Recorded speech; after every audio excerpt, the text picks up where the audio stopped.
Graduation শেষ করে সবেমাত্র বাবার ব্যবসায় মনোনিবেশ করছি। সারা দিন যন্ত্রণা সহ্য করে ফিরেই দেখি আম্মু টিভির সামনে মনমরা হয়ে বসে আছে। বুঝলাম তুফান শুরুর আগের শান্তি। কি হয়েছে আম্মু? কি আর হবে? চুপ করে আছো কেন? তাহলে কি চেঁচামেচি করব? ইচ্ছে হলে করতে পারো। থাম তুই। আচ্ছা। কিছু না বলে নিজের রুমে চলে এলাম। কিছুক্ষণ পর আম্মু নিজেই খাবার খেতে ডাকছে। টেবিলে গিয়ে বিড়ালের মতো বসে পড়লাম। খাবার তুলে দিয়ে শুরু করলো। তুই আর তোর আব্বু সারাদিন বাইরে থাকিস, আমি একা একা কি করব বাসায়? পয়েন্ট? কি করতে পারি? বলছিলাম কি বাবা, তুই একটা বিয়ে করে ফেল।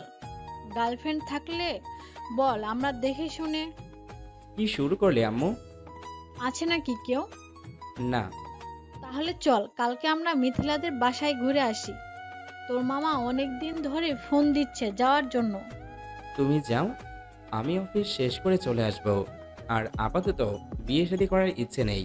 ঠিক আছে বাবা, ভুল করিস না কিন্তু। কিছু না বলে রুমে চলে আসলাম। মিথিলা আমার মামাতো বোন। একসাথে বড় হয়েছি। যদিও আমার থেকে বছর তিনেকের ছোট। আসলে তাকে মেয়ে না বলে গন্ডি বললে বেশি মানাবে। খুব ঝগড়ে টাইপের মেয়ে। তবে মানুষ হিসেবে খুব একটা খারাপ না। আগে পাশাপাশি থাকতাম, তবে ব্যবসার সুবাদে আমাদের ঢাকাতে চলে আসতে হয়েছে। আর মামা তার প্রিয় শহর চিটাগাংয়ে রয়ে গেছেন। প্রায় 8 বছর দেখা হয়নি তাদের সাথে। পরের দিন অফিস শেষ করেই বিকেলের গাড়িতে ঢাকা চলে গেলাম। গাড়ি পাঠিয়েছে তাই সোজা বাড়িতে চলে গেলাম। বাড়িতে ঢোকার আগেই আমার চোয়াল ঝুলে পড়ল। পুরো বাড়ি বিয়ে সাজে সাজানো। চারিদিকে আমাদের প্রায় সব আত্মীয় স্বজন দেখতে পাচ্ছি। গাড়ি থেকে নামার সাথে সাথে প্রায় সবাই আমার উপর হামলে পড়ল। তা মামনি ব্যাপার, অনেকদিন পর দেখা, কিন্তু বাড়ি সাজানো কেন? আর সবাই একত্রে এখানে কেন? এইটুকু জিজ্ঞেস করার মানুষ খুঁজে পাচ্ছি না। একটু এগোতেই দেখি আমার বাল্যকালের বন্ধু রাফিদ। কিরে দোস্ত, কেমন আছিস? ভালো ছিলাম। এখন কি হয়েছে? তারপর আব্বু আম্মু ধরে বিয়ে করে দিল। ভাবি কেমন আছে? কোথায় সে? সে ভালোই আছে। তোর বউ সাজাচ্ছে। মজা নিচ্ছিস? একটুও না, আন্টি এসব করেছে। গিয়ে দেখ, আঙ্কেলও উপরে আছে। মজা হিসেবে নিয়েই উপরে চলে গেলাম। গিয়ে দেখি আব্বু সত্যি এখানে। ভাবলাম হয়তো মিথিলার বিয়ে, তাই সবাই এসেছে। আর রাফিদ মামার পরিবারের অতি ঘনিষ্ঠজন, তাই হয়তো এসেছে। আব্বু, আপনি এখানে কেন? ছেলের বিয়েতে থাকবো না। আপনিও শুরু করলেন? মোটেই না, চল আমার সাথে। প্রায় আসামির মতো ধরে আমাকে নিয়ে গেল একটা রুমে। গিয়ে দেখি আম্মু সাথে খালামণিরা সবাই ব্যস্ত পাঞ্জাবি পছন্দতে। আমাকে দেখে মনে হয় আকাশে চাঁদ হাতে পেয়েছে। আম্মু কিছু না বলে মিটমিট করে হাসছে। রাগে আমার চেহারায় রীতিমতো লাল হয়ে গেছে। ভদ্রতার কারণে কিছু বলতেও পারছি না। বুঝলাম যে অবস্থা, সবকিছু আয়ত্তের বাইরে চলে গেছে। এখন হেরে যাওয়া সৈনিকের মতো দেখা ছাড়া কিছু করাই নেই। সবাই সাজসজ্জায় লেগে আছে। একাই বাড়ির ছাদে চলে গেলাম। গিয়ে দেখি মিথিলাও দাঁড়িয়ে আছে। ওই, তুই এখানে কেন? কি আর করব? সেটাই কথা, এত বড় ষড়যন্ত্র হচ্ছে, আমাকে জানাসনি কেন? আমি নিজেই জানি না। আজকে সকালে ইংল্যান্ড থেকে ফিরেছি। আব্বু বলেছে নানা ভাই অসুস্থ, তাড়াতাড়ি চলে আসতে। এসে দেখি এই অবস্থা। আমি তোকে বিয়ে করতে পারবো না। আমি কি বসে আছি নাকি তোকে বিয়ে করার জন্য? দেখ, তোর মতো পিচ্ছির সাথে ঝগড়া করার ইচ্ছে নেই। কিছু একটা কর। কি করব? তোর বয়ফ্রেন্ড নাই? তার সাথে পালিয়ে যা। বয়ফ্রেন্ড পাবো কোথায়? খারাপ বলিসনি, কেই বা গন্ডির বয়ফ্রেন্ড হতে যাবে। দেখ সাকিব, তোকে সাবধান করে দিচ্ছি, আমাকে পিচ্ছি আর গুন্ডি বলবি না। কি কি করবি? হ্যাঁ, ও কিছু একটা বলতে চেয়েছিল, তার আগেই মামা এসে হাজির হয়। আরে তোরা এখানে কেন? চল নিচে চল, কত সাজগোজ বাকি। আসলে রাগটা কার উপর করব বুঝতে পারছি না। সবাই একদিকে, কিছু করার উপায়ও খুঁজে পাচ্ছি না। হাল ছেড়ে দিয়ে যা হচ্ছে হতে দিলাম। যথারীতি আমাকে কুরবানি, দুঃখিত, বিয়ে দিয়ে দেওয়া হলো। রাতে মামার বাড়িতেই থাকতে হলো। বন্ধু বান্ধব সবাই ধরে আমাকে একটা ঘরে ঢুকিয়ে দিল। গিয়ে দেখি মিথিলা বউ সেজে বসে আছে। হুট করে গিয়ে সোফায় বসে পড়লাম। চিন্তা করতে পারছি না কি থেকে কি হয়ে গেল। মিথিলা তার ঘোমটা তুলে আমার দিকে তাকিয়ে আছে, যাকে বলে অগ্নিদৃষ্টি। কিছু বলবা বউ? কিসের বউ? কার বউ? সেটাই হচ্ছে আসল কথা। তোর মতো একটা পিচ্চি মেয়ে কিভাবে আমার বউ হয়? সাকিব, তোকে আমি আগেই সাবধান করেছি। আর যাকেই হোক, তোকে বিয়ে করার কোনো ইচ্ছে আমার নেই, কোনো কালে ছিলও না। আমার ছিল মনে হয়। তাহলে করলি কেন? করলাম কোথায়? ধরে করিয়ে দিল। কিরকম পুরুষ, একটা বিয়ে ভাঙতে পারলি না? সে সময়টুকুই তো পেলাম না। জাহান্নামে যা। সেটা পরে দেখা যাবে। এখন সর, আমি ঘুমাবো, খুব ঘুম পেয়েছে। ঘুমা। কে ধরে রেখেছে? খাট থেকে নাম। অসম্ভব। খাটের ধারে কাছে আসলে তোর খবর আছে। কি করবি? হ্যাঁ, খুন করে ফেলবো। গুন্ডি কি আর শখ করে বলি? কোনো কথা না বলে ফ্রেশ হয়ে এসে শুয়ে পড়ে সে। এই মিথু, শোন না, আমি সোফায় ঘুমাচ্ছি, সমস্যা নেই।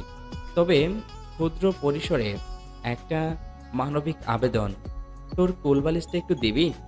না। বলে ঘুমিয়ে পড়ে। এই মেয়েকে নিয়ে কিভাবে সংসার করব? প্রথমত নিজের রুম ছাড়া আমার ঘুম আসে না, তার উপর না আছে কোলবালিশ। অথচ মিথিলা কি সুন্দর ঘুমাচ্ছে, ইচ্ছে করছে ওর বিছানায় কয়েকটা তেলাপোকা ছেড়ে দিয়ে আসি। কিন্তু এই মাঝরাতে সেটাই বা পাবো কোথায়? সেদিন আমারই ভুল হয়েছে। আম্মুকে যদি বলতাম আমার গার্লফ্রেন্ড আছে, তাহলে আজকে এই দিন দেখতে হতো না। আর মিথ্যা বলেই লাভ কি হতো যদি আম্মু দেখতে চাইতো? 7-5 ভাবতে ভাবতে উঠে বসলাম। ঘুম যেহেতু আসছে না, শুয়ে থেকে পিঠ ব্যথা করার কোনো মানেই হয় না। কিছুক্ষণ পরে দেখি মিথিলাও জেগে উঠেছে। কিরে, ঘুম আসনি? না। জানিস, আমারও না ঘুম আসছে না। তো আমি কি করতে পারি? মাথায় নিয়ে নাচবো তোকে? থাক, ঝগড়া করতে ইচ্ছে করছে না। তোর এই গুন্ডামি স্বভাব ভালো হবে না। কি বললি? না, কিছু না বলেই সোফায় শুয়ে পড়লাম। কোনো মতে রাতটা পার করতে পারলেই হয়। কখন চোখ লেগে এসেছে খেয়ালই করিনি।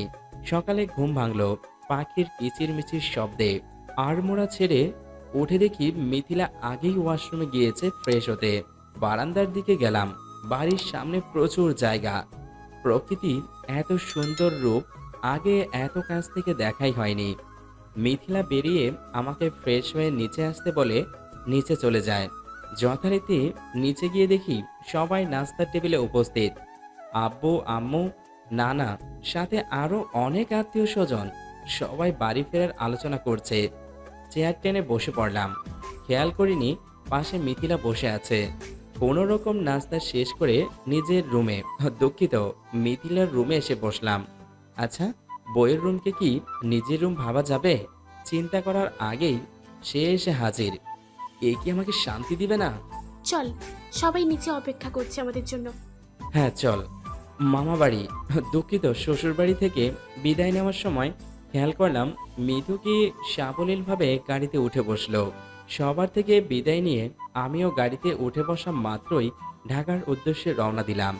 অনেক দূরের পথ, আর রাতে ঘুমও হয়নি, তাই চোখ লেগে আসতে চাইছে। কিছুটা লেগেও এসেছে। হঠাৎ আমার ঘাড়ের উপর কিছু একটা স্পর্শ করলো। ফিরে দেখি মিথু ঘুমে টলে আসছে। বাধা দিলাম না, শত হলেও বিয়ে করা বউ, আগে খেয়াল করিনি। দেখতে মিথু একেবারে পরীর মতো। ওকে ডাকলাম বাড়ি পৌঁছানোর পর। ঘাড়ে মাথা দিয়ে ঘুমিয়েছিল দেখে কিছুটা বিব্রত বোধ করছিল। নতুন বউ বরণ করে নিতে সবার সে কি ফুর্তি! আমার বেশ বিরক্ত লাগছিল। সব শেষ করে নিজের রুমে এসে হাত পা ছেড়ে শুয়ে পড়লাম। মিথিলাও চলে আসলো কিছুক্ষণ পর। তোর রুমটা এত অগোছলো কেন রে?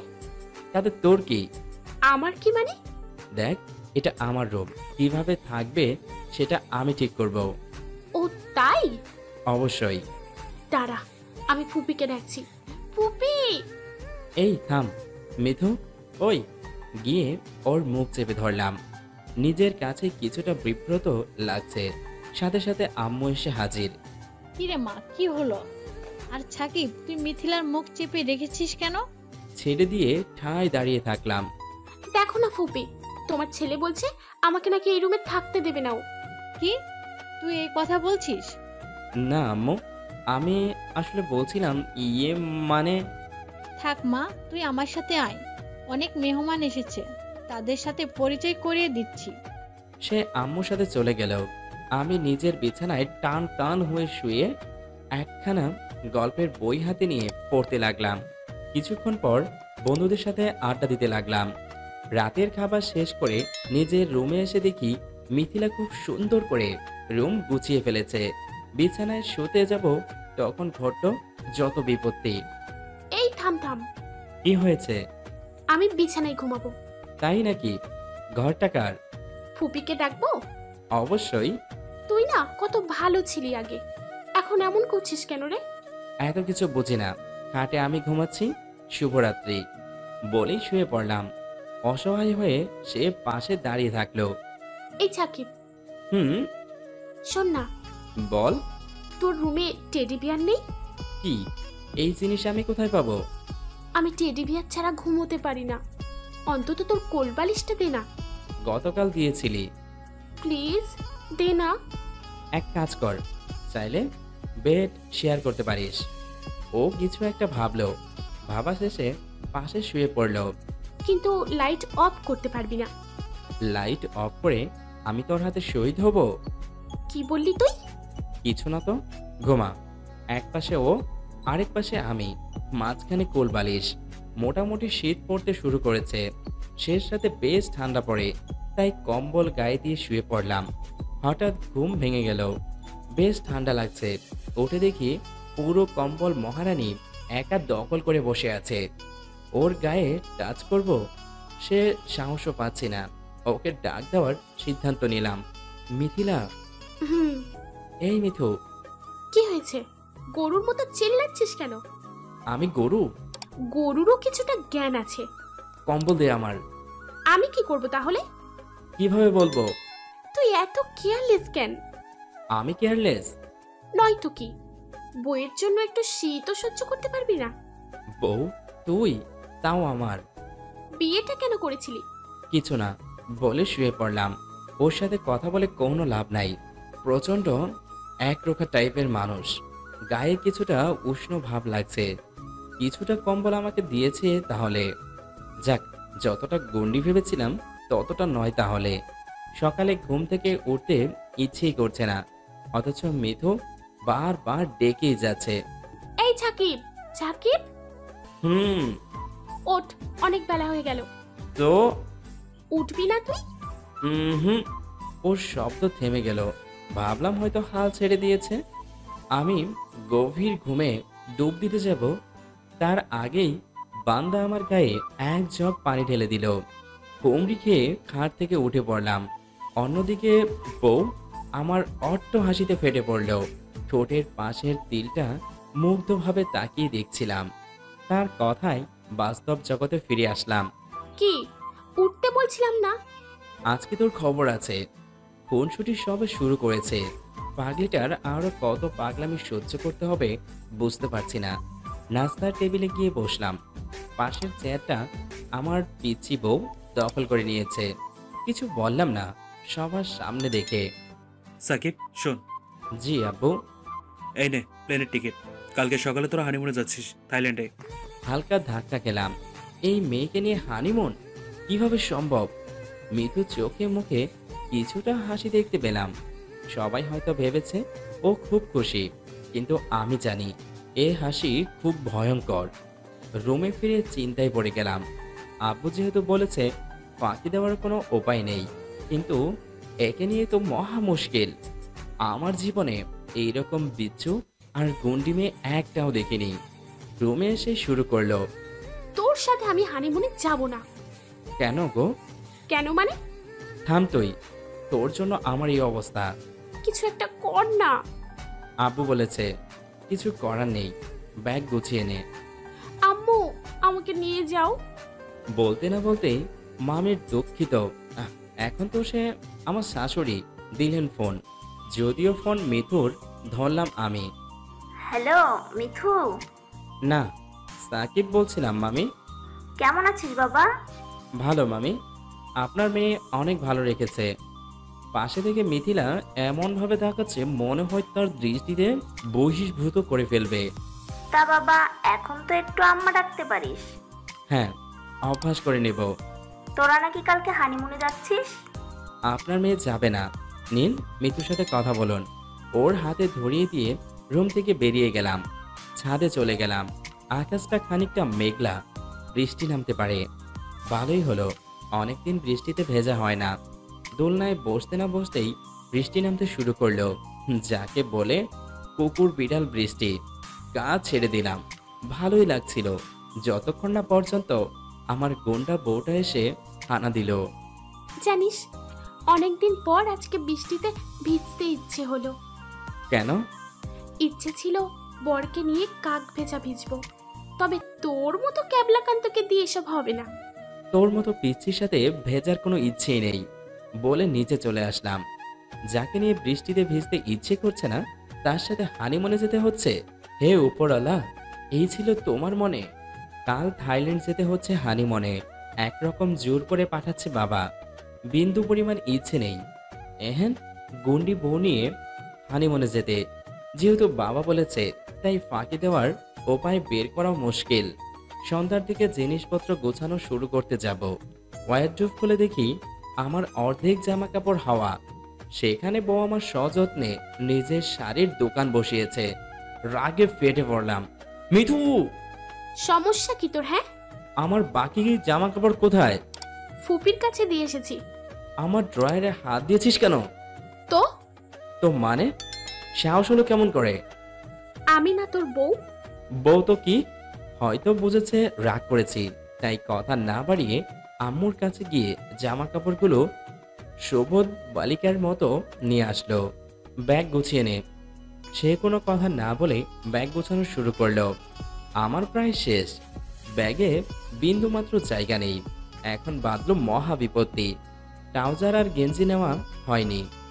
মেজাজ সপ্তমে উঠে গেল। নতুন করে শুরু করার কোনো মানেই হয় না। মিথিলার এখনো শেষ হয়নি। বড় ব্যাগটা সে দখল করেছে। কিছু বলতেও পারছি না। শেষমেশ কোনো উপায় না পেয়ে দেখে আবার মানবিক আবেদন করতে হলো। মিথু, হুম, এই মিথু। আচ্ছা, তোর কি মনে হয় আমার কানের সমস্যা আছে? মোটেই না। তাহলে মিতু মিতু করছিস কেন? বলে ফেল। ক্ষুদ্র পরিসরে একটা মানবিক আবেদন। কি? আমার ব্যাগে জায়গা নেই। ট্রাউজার গেঞ্জিগুলো তোর ব্যাগে নিতে পারবি? যদি নানি? এবার প্রচন্ড রাগ লাগছে। এত ভালো করে বললাম, তারপরেও শুনলো না। কিছু না বলে রুম থেকে বেরিয়ে যেতে শুরু করলাম। তখন বউ আমার পিছন থেকে ডাক দিল, কোনটা কোনটা নেব? তোর ইচ্ছে বলে চলে আসলাম। নিচে নামতে গিয়ে আবার রুমে উকি মারলাম। দেখি সে যত্নে সহকারে ট্রাউজার আর গেঞ্জি ভাঁজ করে তার ব্যাগে পুরে দিল। সকাল সকাল ঘুম থেকে উঠে ফ্রেশ হলাম। মিঠিও উঠে গেছে। তাড়াতাড়ি বেরিয়ে পড়তে হবে। 9:30টায় ফ্লাইট।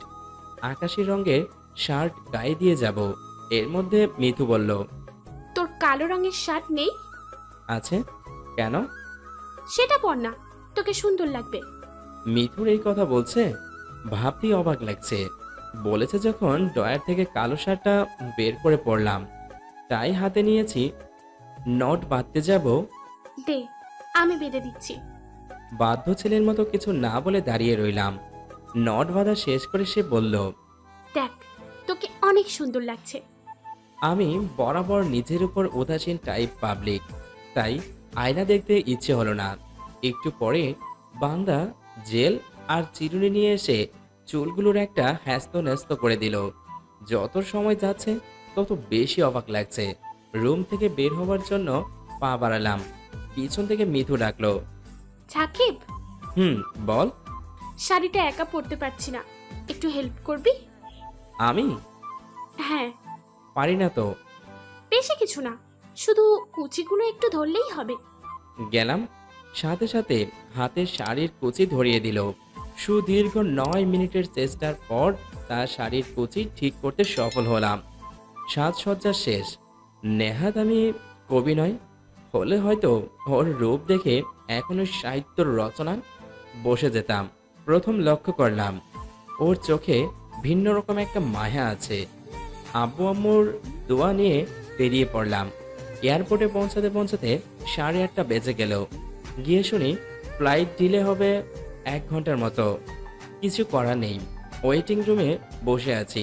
তখন মিথু বলল, চল আইসক্রিম খেয়ে আসি। ইচ্ছে করছে না। চল না। অনিচ্ছা সত্ত্বেও যেতে হলো। যেহেতু ফ্লাইট ডিলে হবে, তাই এত সময় বসে থাকার কোনো মানেই হয় না। তবে একটু রাগী হলেও মিথুর মধ্যে বাচ্চামির স্বভাবগুলো এখনো রয়ে গেছে। দেখতে দেখতে ডিপাচার টাইম চলে আসলো। থাই এয়ারওয়েজে ফার্স্ট ক্লাস টিকিট।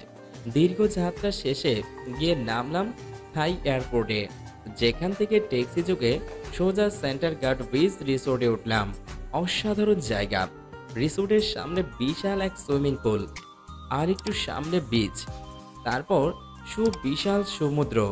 সন্ধ্যা ঘনিয়ে এসেছে, প্রকৃতিও যেন তার রূপ আরো বেশি ঢেলে সাজিয়ে নিচ্ছে। সারা দিনের জার্নিতে খুব ক্লান্ত লাগছে। মিতু এসেই বিছানায় শুয়ে পড়েছে। সে খেয়াল করেনি জায়গাটা এত সুন্দর। শাওয়ার নিয়ে বাইরে এসে দেখি মিথু বারান্দায় দাঁড়িয়ে আছে। যা, ফ্রেশ হয়ে নে। হ্যাঁ যাচ্ছি। আর শোন, তুই রেডি হয়ে নে, বিচে যাব। আমার খুব ক্লান্ত লাগছে। কোনো কথা বলবি না। চুপসে গেলাম। পাগড়িটা যেহেতু বায়না ধরেছে, কিছু করার নেই। বিচে হাঁটছি, পাশে মিথিলা। একটু এগিয়ে সমুদ্রের পানিতে পা ভিজিয়ে দিলাম। সামনে বসার জায়গা, গিয়ে বসলাম। আদো আধারের অসাধারণ খেলা চলছে, বেশ লাগছে দেখতে। হঠাৎ বউ আমার বলে উঠল, জানিস তো, অনেক দিনের ইচ্ছে অ্যালকোহল খাবো, কখনো সাহস হয়ে ওঠেনি। নিয়ে আসবি? এখনই খাবি? হুম। মুখ ফুটে বলেছে, আনতে গেলাম। আমার এইসবের উপর কোনো নেশা নেই, তাই নিজের জন্য একটা ফ্রুট জুস নিলাম। ওর কাছে ফিরে গ্লাসটা হাতে দিয়ে আবার পাশে বসলাম। খেয়াল করলাম মিথিলা ঘাড়ে মাথা রেখে চুপ করে বসে আছে। নিজের কাছে একটু বিভ্রান্ত বোধ হচ্ছে। আশেপাশের লোকজন কমে আসছে, রাতও হয়ে এলো, উঠতে হবে। মিথিলা ঘুমিয়ে গেছে, ডাকবো কিনা বুঝতে পারছি না, কিন্তু এভাবে তো বসে রাত কাটিয়ে দেওয়া সম্ভব হবে না। ডাক দিতে গিয়ে থমকে গেলাম। সিদ্ধান্ত নিলাম কোলে করে রিসোর্টে নিয়ে যাব। উপায় না পেয়ে তাই করতে বাধ্য হলাম। কোলে তুলে নিলাম ওকে। হাঁটতে শুরু করলাম রিসোর্টের দিকে। আমার গলা জড়িয়ে ধরেছে। এ তো মহা মুসিবত। যে মেয়ে আমার সাথে ঝগড়া না করলে পেটের ভাত হজমই হয় না, সে ড্রিঙ্কস করে গলা ধরেছে। ঘুমে না থাকলে হয়তো আমাকে গলা টিপে মেরে ফেলতো। রুমে ফিরে খাটে শুয়ে দিলাম। গুটিসুটি মেরে শুয়ে পড়ল। পাতলা একটা চাদর ওর গায়ে টেনে দিলাম। মুখের উপর কিছু চুল উড়ে এসেছে, সরিয়ে দিলাম। ও অন্য পাশে ফিরল। আমি আর কি করব, সোফায় একটা বই নিয়ে শুয়ে পড়লাম। কখন ঘুমিয়ে পড়েছিলাম মনে নেই। সকালে ঘুম ভাঙলো মিথুর গলার চিল্লাপাল্লা শুনে। এই সাকিব, সাকিব উঠবি নাকি পানি থেরাপি দিতে হবে? চোখ ডলতে ডলতে উঠলাম। কি হয়েছে? চল সমুদ্রে যাব। কোনো দরকার নেই। চল না, না হলে আমি একাই যাব কিন্তু। না গিয়ে উপায় নেই। পাগলিটা একা গিয়ে কি না কি করে বসে, সাথে যেতে হলো। সে মহা আনন্দে নেমে গেছে। আমি হাঁটু পানিতে দাঁড়িয়ে আছি। আমার থেকে একটু দূরে সে বাচ্চাদের মতো লাফালাফি শুরু করেছে। সামনের দিকে যেতে নিষেধ করে আমি পরে চলে আসলাম। দেখলাম সে আরো সামনে এগিয়ে গেল কিছুটা। যদিও তার পাশে আরো কয়েকজন ছিল। বড় একটা ঢেউ আসতে শুরু করলো। কিছু বুঝে ওঠার আগেই শুধু একটা চিৎকার শুনলাম, সাকিব! মিথিলাকে দেখতে পাচ্ছি না। বুকের বাঁ পাশটায় মোচড় দিয়ে উঠল। ঘাম ছুটতে শুরু করেছে। আমি এগিয়ে যেতে চাইলাম, সাথে সাথে কিছু রক্ষী বাহিনীদের সদস্য আমাকে খপ করে ধরে বসলো। ডুবুরি দল নেমে পড়ল। মিথুর পাশে আরো 4 থেকে 5 জন স্টোরেজ ছিল। প্রায় আধা ঘন্টার মধ্যে সবাইকে উদ্ধার করা গেলেও মিথিলার কোনো খবর মিলল না। বুক ফেটে কান্না আসতে চাইছে। সৃষ্টিকর্তার কাছে প্রার্থনা করছি তার কিছুক্ষণ পর তাকেও উদ্ধার করে রিসোর্টের পাশে হসপিটালে ভর্তি করা হলো। সারা দিন ওর পাশে বসে থাকলাম। অবস্থা এখন কিছুটা ভালো। বাড়িতে কিছু জানালাম না, খামাখা তারা চিন্তা করবে। সব থেকে বড় কথা, মিথু সুস্থ। রাত হয়ে এসেছে, সারাদিন কিছু খায়নি সে। নার্স এসে খাবার দিয়ে গেল। জানি একা খেতে পারলেও খাবে না, ভয় পেয়েছে অনেক বেশি, তাই খাইয়ে দেওয়ার সিদ্ধান্ত নিলাম। খাবার মুখে নেওয়ার আগে জিজ্ঞাসা করলো, তুই কিছু খেয়েছিস? খোদার কথাই ভুলে গেছি। এখন যদি না বলি তাহলে হয়তো ও খাবে না, তাই মিথ্যে বলতে বাধ্য হলাম। হ্যাঁ খেয়েছি। খাইয়ে দেওয়া শেষ হলে ওর ওষুধগুলো বের করে খাইয়ে দিলাম। বিশ্রাম দরকার, তাই শুয়ে পড়তে বললাম। সাকিব, বলো।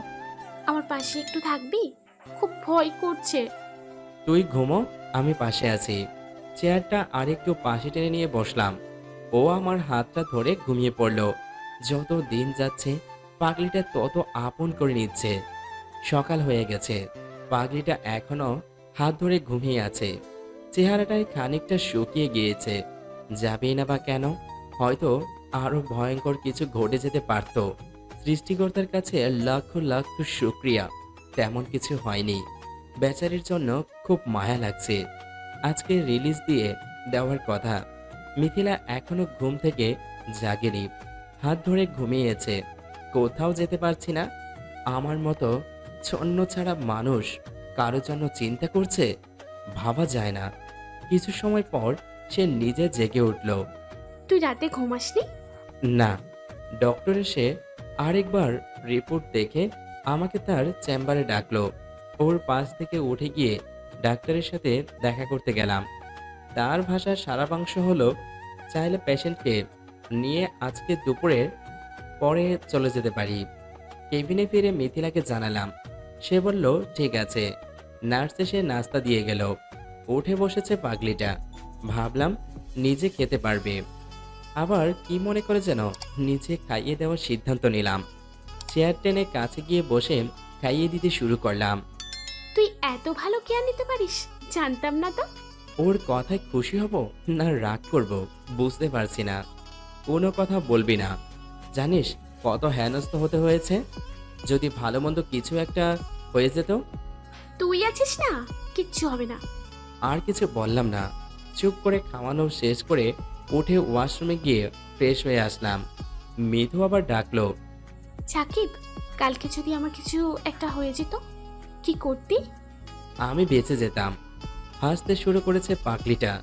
বাহ, ওর হাসিটা তো বেশ সুন্দর। শোন, আইসক্রিম খেতে ইচ্ছে করছে, যা নিয়ে আয়। পারবো না। যা না প্লিজ। এত করে যখন বলছেন, না গিয়ে পারলাম না। নিচে নেমে এলাম। আইসক্রিম পার্লার থেকে বেশ কয়েকটা আইসক্রিম নিয়ে আবার হসপিটালের দিকে রওনা দিলাম। রাস্তায় একটা ফুলের দোকানে কালো গোলাপ দেখে চোখ আটকে গেল। নেওয়ার লোভ সামলাতে না পেরে নিয়ে নিলাম বেশ কয়েকটা। কেবিনে ফিরে দেখি আমার ফোন মিতুর হাতে। চেহারাটা দেখে মনে হচ্ছে কপালে দুঃখ আছে। আমার ফোন ধরেছিস কেন? কোনো কথা বলছে না, অগ্নি দৃষ্টিতে তাকিয়ে আছে আমার দিকে।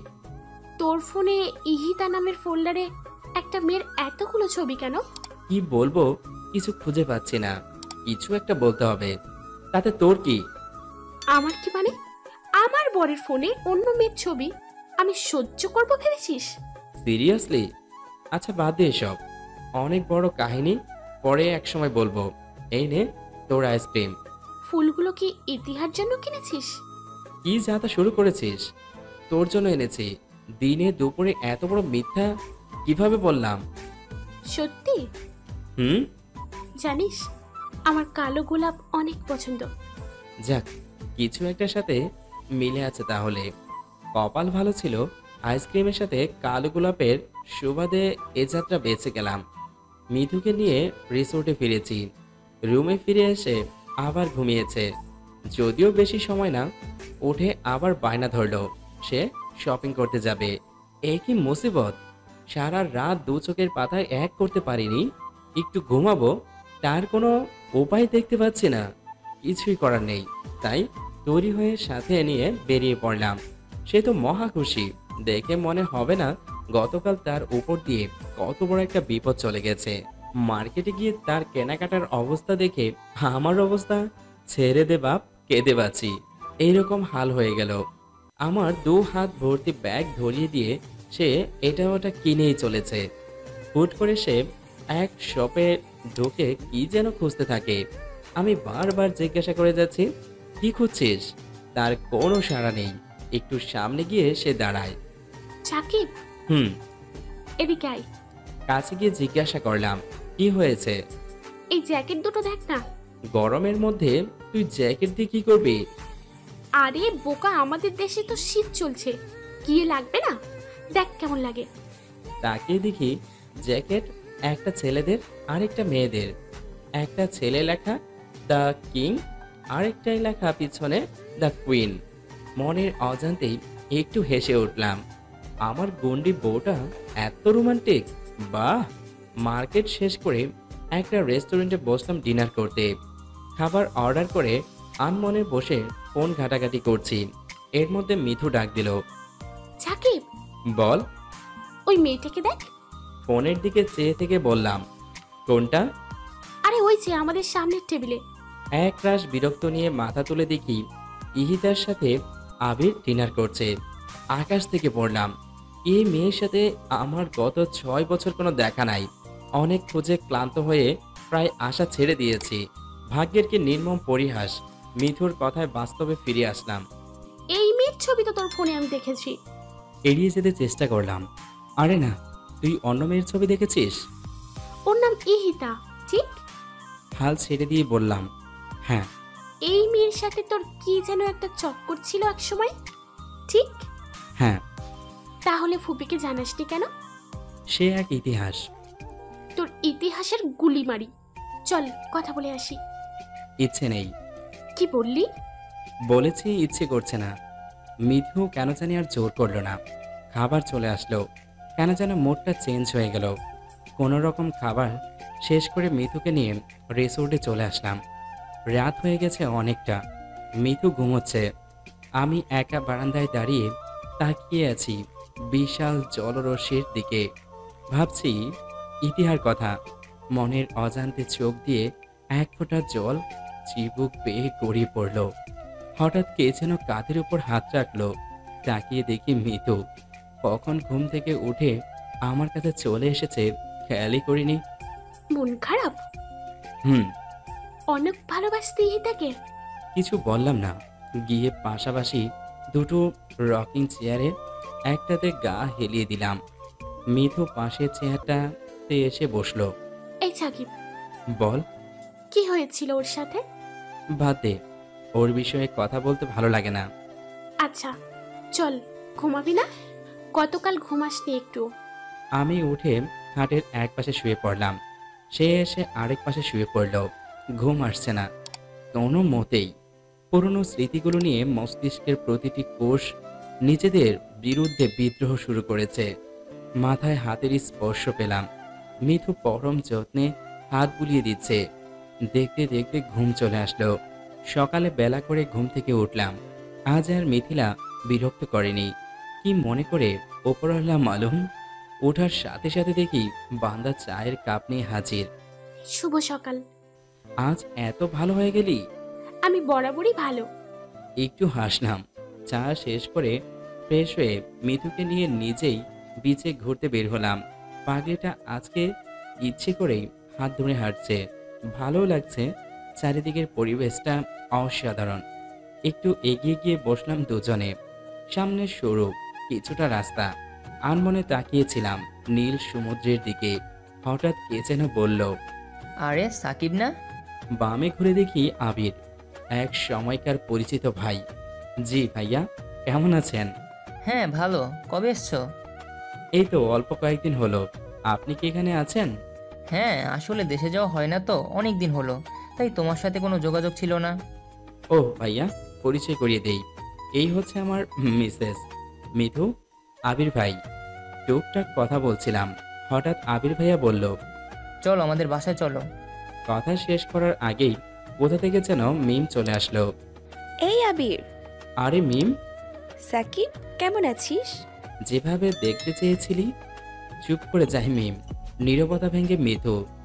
আপনি মিমাপু, তাই না? মিথু হেসে উত্তর দেয় সে। হ্যাঁ। আপনার কথা আমাকে বলেইনি এই ফাজিলটা। আমি ওর ফোন থেকে বের করেছি। মিথু একটা বিজয়ী হাসি দিয়ে থেমে গেল। আমি কোনো কথা না বলে চুপ করে থাকলাম। মিম আবার বলল, তো বিয়ে করলি কবে? এই তো কিছুদিন। কথা বলতে ইচ্ছে করছে না, গলা কেঁপে উঠছে। এর মধ্যে আবির ভাইয়ার কথা শেষ হয়ে যায়। তাকে একটু ব্যস্ত মনে হলো। বাসার ঠিকানা দিয়ে মিমকে নিয়ে চলে যায়। আমি মিতুকে নিয়ে রওনা দিলাম রিসোর্টের দিকে। আসার সময় তাকে জিজ্ঞাসা করেছিলাম, মিথু, আমাদের গল্পটা চাইলে অন্যরকম হতে পারত, তাই না? বউ আমার একটু মুচকে হাসলো শুধু। গতদিনের ঘটনার পর নিজের কাছে কিছুটা বিব্রত লাগছে। কখনো ভাবিনি মিমের সাথে আবার দেখা হতে পারে।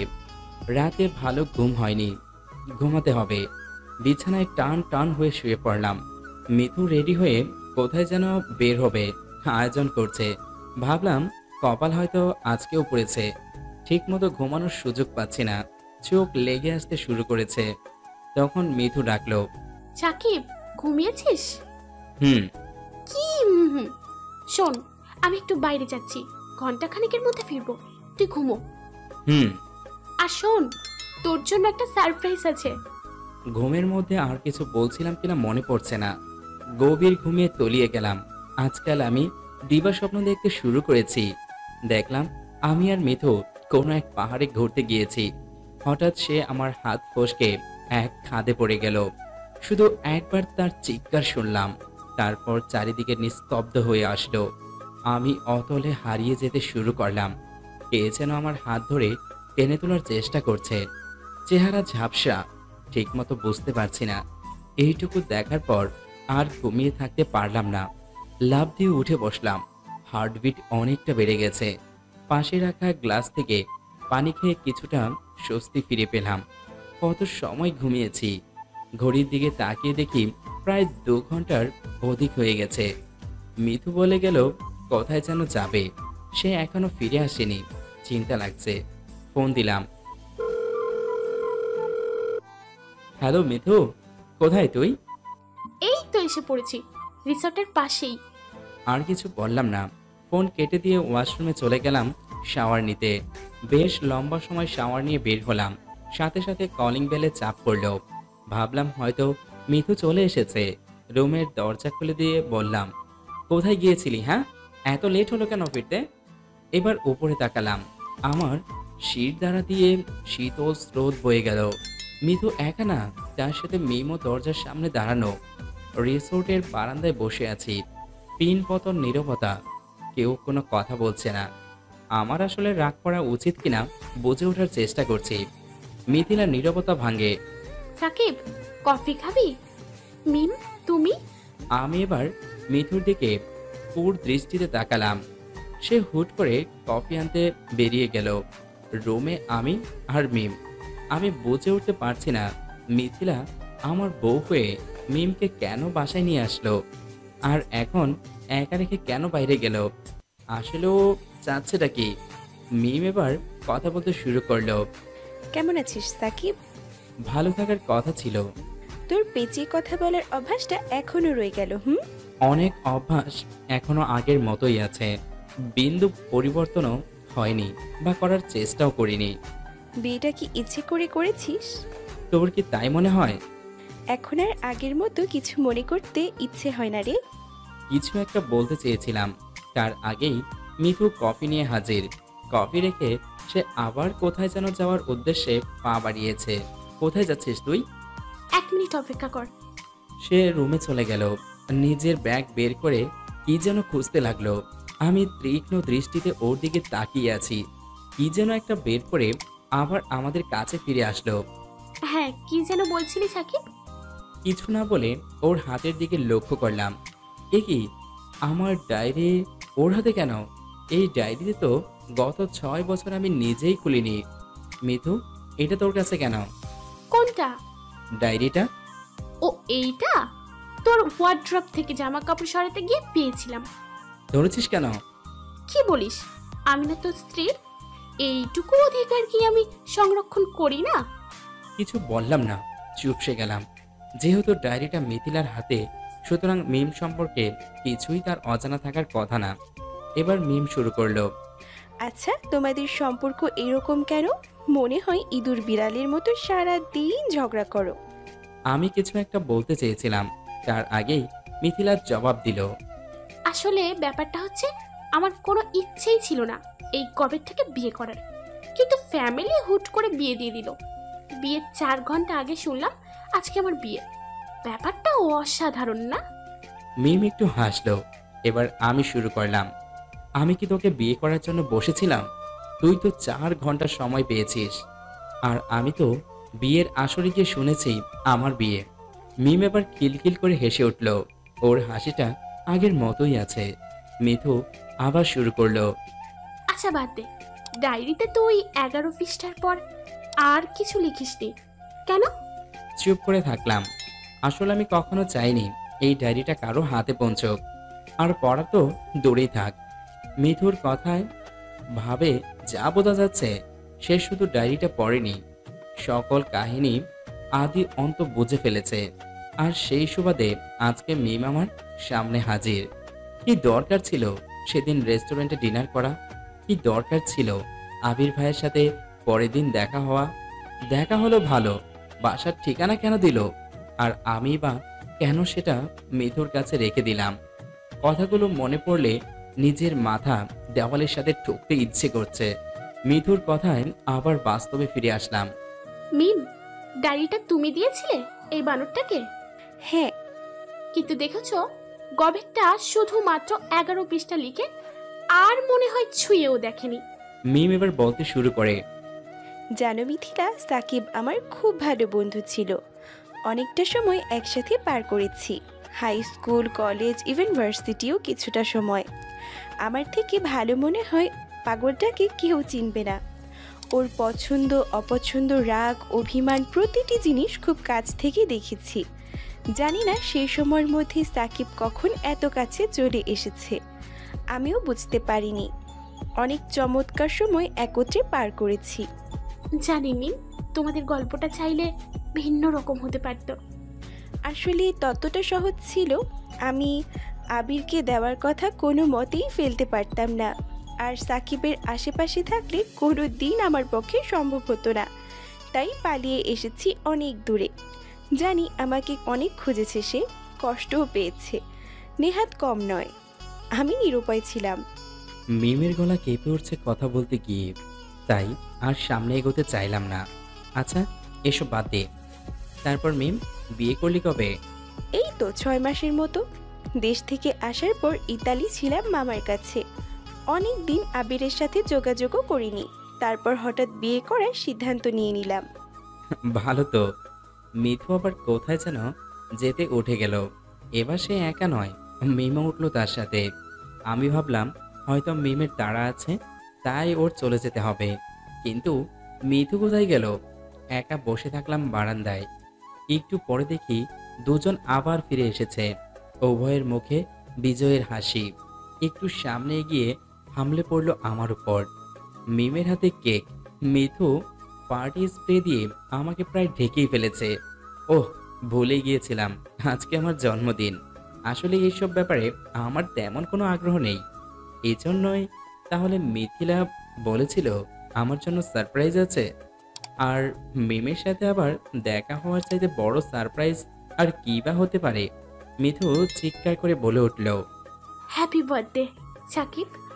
মিমোর সাথে যোগ দিল। ভালো লাগছে। মিথু এত খবর নিয়েছে তাহলে? পিচ্চিটা তাহলে আসলেই বড় হয়ে গেল। কেক কাটার পর সবাই একত্রে লাঞ্চ করার জন্য বের হলাম। লাঞ্চ শেষ করে অনেকটা সময় বিচে ঘুরলাম। বিকেল গড়িয়ে গোধূলি হয়ে এসেছে। রিসোর্টে ফিরলামও একসাথে। এবার মিমকে যেতে হবে।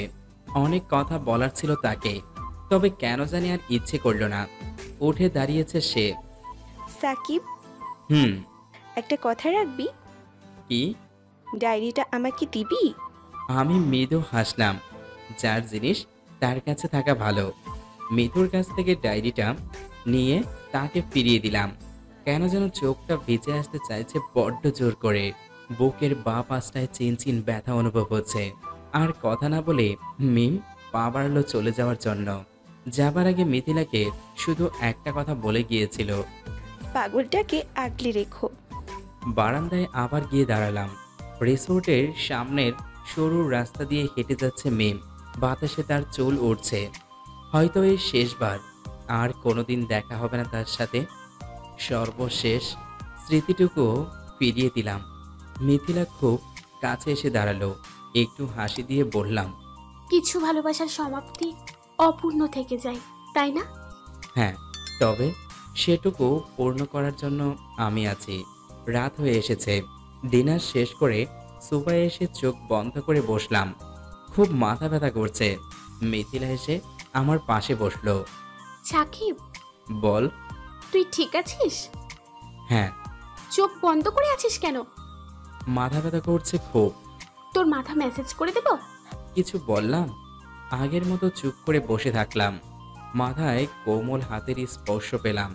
খুব যত্ন করে মেসেজ করে দিচ্ছে মিথিলা। স্বপ্নের কথা কিছু বলা হয়নি তাকে। মিথু, হুম। জানিস আজকে যখন তুই বাসার বাইরে গিয়েছিলি, আদৌ ঘুম আদৌ জাগরণের মাঝে খুব বাজে একটা স্বপ্ন দেখলাম। কি দেখলি? তোকে সাথে নিয়ে কোনো এক পাহাড়ি এলাকায় ঘুরতে গিয়েছি। হাত ধরে হাঁটছিলাম। হঠাৎ তুই আমার হাত ফসকে পাহাড়ের খাদে পড়ে গেলি। সাথে আমিও অতলে হারিয়ে যেতে শুরু করলাম। কিন্তু কে যেন আমার হাত ধরে টেনে তোলার চেষ্টা করলো। তার চেহারাটা দেখতে পারলাম না। চোখ খুললাম। আমার কথা শুনে মিথু কিছুটা হাসতে শুরু করলো। তুই আমাকে নিয়ে আজকাল স্বপ্নও দেখিস? ব্যাপারটা মোটেও হাস্যকর না। জানি তো, কেন জানি হাসতে ইচ্ছে করলো। তোর বাচ্চামি স্বভাব ভালো হবে না কোনোদিন। সম্ভাবনা শূন্যের কাছাকাছি। এবার আমার হাসি পেল। পাগলিটা আসলে মনে হয় কখনো গম্ভীর হতে পারবে না। সাকিব, তোর হাসিটা না সুন্দর। বাহ, তুই আমার হাসিও খেয়াল করেছিস।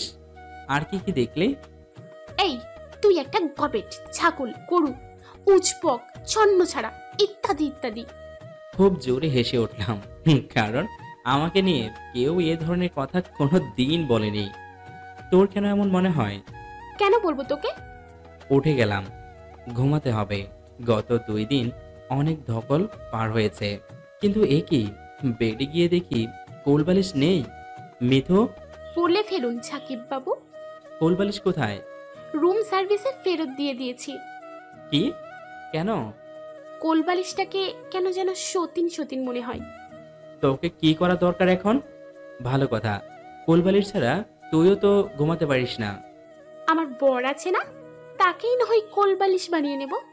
কিসের বর? আমি তোর কোলবালিশ হতে রাজি না। যা, লাগবে না। আমি বুঝি না তোর মতো একটা আনরোমান্টিক ছেলেকে কোনো মেয়ে বিয়ে করতে কেন চাইবে। ছাড় তোর রোমান্টিকতা। আমি ঘুমাতে গেলাম। এইটুকু বলে বেডের এক পাশে গিয়ে শুয়ে পড়লাম। মিথু এসে আমার কাছে ঘেঁষে শুয়ে পড়ল। কিছু বললাম না, চোখ লেগে এসেছে। গভীর ঘুমে তলিয়ে যাচ্ছি। হঠাৎ মিথুর হাত আমার বাহুর উপর চলে আসলো। না, এই মেয়েকে নিয়ে তো বিশাল মুসিবত। কোলবালিশ ছাড়া ঘুমায় না, অথচ তাকে সতীন মনে করে ফেরত দিয়ে এসেছে। নিজের কাছে কিছুটা অস্বস্তি লাগছে, কিন্তু কিছু করার নেই। পাগলিটা দিন দিন আপন করে নিতে চাচ্ছে। আমি কি পারছি ওর প্রাপ্য ওকে ফিরিয়ে দিতে, নাকি অবিচার করছে মেয়েটার সাথে? এমন কোনো মেয়েকে এখনো দেখিনি যে তার বরের পুরনো ভালোবাসাকে তার জন্মদিনে বাসায় হাজির করে। সব কিছু জানার পরেও কোনো রকম হাঙ্গামা না করে সবকিছু নীরবে নির্ভৃতে মেনে নিয়ে আমাকে ভালোবাসতে চাইছে। আমি কি পারবো ওকে ভালোবাসা দিয়ে আজীবন নিজের কাছে আগলে রাখতে? পারবো কি সুন্দর একটি জীবন তাকে উপহার দিতে? ভাবতে ভাবতে আমিও ঘুমিয়ে গেছি। আগেকার সেই কোলবালিশের বদঅভ্যাসের দারুণ এখন আমার একটা হাত তার বাহুতে চলে গেছে, খেয়ালই করিনি। যেহেতু কিছু করার নেই, তাই মিথুর দিকে ঘুরে শুলাম। ঘুমন্ত অবস্থায় একদম পরীর মতো লাগছে তাকে। কি মায়াবী চেহারা, মনে হচ্ছে তার প্রতিটা নিঃশ্বাস অনুভব করতে পারছি, সাথে বুকের প্রতিটা হৃদস্পন্দন স্পষ্ট শুনতে পাচ্ছি। সকাল হয়ে গেছে, মিথুর মিষ্টি কণ্ঠে ঘুম ভাঙল। এই সাকিব, সাকিব, কি হয়েছে? ওঠ না। দেখ সকালটা কত সুন্দর আজকে। চল বাইরে থেকে ঘুরে আসি। আর একটু ঘুমাই। চা ঠান্ডা হয়ে যাচ্ছে, ওঠ না। উঠে পড়লাম, চা খেয়ে ফ্রেশ হয়ে পাগড়িটাকে নিয়ে বেরিয়ে পড়লাম। রিসোর্ট থেকে একটু এগিয়ে দেখি ফুলের দোকান। মিথুকে নিয়ে আগে সেখানে গেলাম। সুন্দর দেখে এক গুচ্ছ কালো গোলাপ কিনে তার হাতে ধরিয়ে দিলাম। আবার হাঁটতে শুরু করেছি। আজকে মিথু না, আমি আগে ওর হাতটা ধরলাম। একটু লজ্জা পেল মনে হচ্ছে, তাতে কি, সে তো আমার স্ত্রী। সকালটা তো আসলে আজ খুব সুন্দর, রৌদ্রোজ্জ্বল চারিদিক, বেশ লাগছে তাকে নিয়ে হাঁটতে। দেশ থেকে কেউ এখনো ফোন দেয়নি। আসলে ফোনে কথা বলতে বারবারই আমার কেন জানি না বিরক্ত লাগে। তবে আজকে কি মনে করে যেন আম্মুকে ফোন দিলাম। হ্যালো আম্মু। কি বাবা, ভুলে গেছিস আমাদের এক্ষুনি? কি যে বলো না। সময় কেমন কাটছে? যার সাথে পাঠিয়েছ কেমনই বা কাটতে পারে। মিথু পাশ থেকে অগ্নি দৃষ্টিতে তাকালো আমার দিকে। মিথু কোথায়? পাশেই আছে। দে তো, মেয়েটার সাথে ভালোভাবে কথা বলতে পারলাম না। ফোনটা মিথুর কাছে দিলাম, তাও লাউড স্পিকারে। আসসালামু আলাইকুম ফুপি। ওয়ালাইকুম আসসালাম মা, কেমন আছিস? ভালো ফুপি, আপনারা কেমন আছেন? ভালো মা, তোদের ছাড়া বাড়িটা শূন্য শূন্য লাগছে। আমারও খুব ভালো লাগছে। তাড়াতাড়ি চলে আয় তো, আর পাগলটার দেখে খেয়াল রাখিস। ঠিক আছে ফুপি। বলে ফোন রেখে দেয়। বীজ থেকে একটু সামনে নাকি খুব সুন্দর একটা জায়গা আছে। মোটামুটি স্বচ্ছ পানি, সামনে সুবিশাল ঝর্ণা, আশেপাশে লম্বা লম্বা গাছ। বোট নিয়ে চলে গেলাম সেখানে। পাশাপাশি বসেছি দুজন। চারিদিকে পরিবেশ দেখে হঠাৎ মাথায় কুবুদ্ধি চাপলো। এখানকার পানির গভীরতা বেশ অনেকটা। ভাবলাম মৃদুকে একটু ভয় দেখানো যাক। ওর পাশ থেকে উঠে বোর্ডের একদম সামনে চলে গেলাম। কোথায় যাচ্ছিস? এখানেই। কি হলো আবার?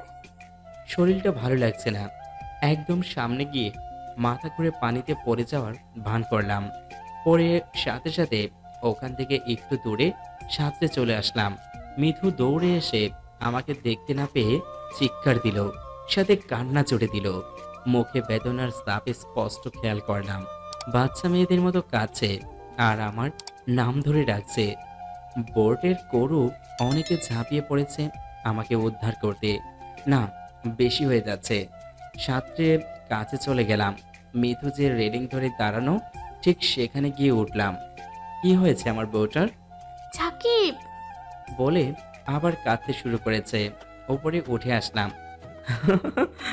একটু মজা করছিলাম। জানিস, আমি কলেজে থাকতে সুইমিং চ্যাম্পিয়ন ছিলাম। কিছু না বলে মিথু আমাকে জড়িয়ে ধরলো। এখনো কেঁদেই যাচ্ছে। এই মিথু, কোনো কথা বলবি না? ভয় পেয়েছিস? বুঝলাম অনেক বেশি ভয় পেয়েছে। তাই ওকে বুকে আঁকড়ে রেখে আরো অনেকটা সময় ঘুরে সন্ধ্যার পরে রিসোর্টের দিকে রওনা দিলাম। আস্তে আস্তে রাত হয়ে গেল, তাই একবারে ডিনার করে রুমে আসলাম। মিথুর মনটা মনে হয় এখনো খারাপ হয়ে আছে তখনকার কাজটার জন্য। আসলেই এমন ফাজলামো উচিত হয়নি করা। ওর খুব কাছে গিয়ে বসলাম। আচ্ছা, তখন যদি আমার কিছু হয়ে যেত? মিথু করুণ দৃষ্টিতে আমার দিকে তাকিয়ে থাকলো কিছুক্ষণ। তারপর শার্টের কলার ধরে টান দিয়ে খুব কাছে নিয়ে পরম ভালোবাসায় আলিঙ্গন করে নিল। গত রাতটা স্বপ্নের মতো ছিল। মিথিলা এত তাড়াতাড়ি কাছে চলে আসবে ভাবতেই পারিনি। সকালের আলো ফুটেছে। সে আমাকে কোলবালিশ বানিয়ে বুকে মাথা রেখে এখনো ঘুমিয়ে আছে। মিথু, সকাল হয়েছে তো, ওঠ না। ইচ্ছে করছে না। কেন? জানি না। আর শোন, তুই দেশে ফিরে জিমের ধারে কাছেও যাবি না। কি? কেন? আমি রান্না করব আর তুই খেয়ে দে কুমড়ো পটাশ হয়ে যাবি। তারপর তোকে আমি কোলবালিশের সাথে আমার মাথার বালিশ বানিয়ে ঘুমাবো। সবাই চায় তার বর ফিটনেস থাকুক, আর তুই চাস কোমড়ো পাটা শোয়। হ্যাঁ অপরালা, কি বউ দিয়েছো গো। কি গো, তুমি কি ফিট থেকে অন্য মেয়েদের সাথে ফ্ল্যাটিং করবে? করলে কি বিশেষ সমস্যা আছে? অন্য কারোর সাথে যদি দেখেছি না, খুশি মেরে তোর নাক ফাটিয়ে ফেলবো। তুই আসলেই আমার পিচ্ছি বউ। মিথু কিছু না বলে আমাকে আর একটু জড়িয়ে ধরলো। অনেকটা বেলা হয়ে গেছে, এখন না উঠলে হচ্ছেই না। চা পর্যন্ত খাওয়া হয়নি, তাই উঠে পড়লাম। মিথু এখনো বেডে শুয়ে আছে। আমি গিয়ে ফ্রেশ হয়ে বের হয়ে দেখি সে ওঠার কোনো নামই নিচ্ছে না। ওদিকে তার ফোন বেজেই যাচ্ছে।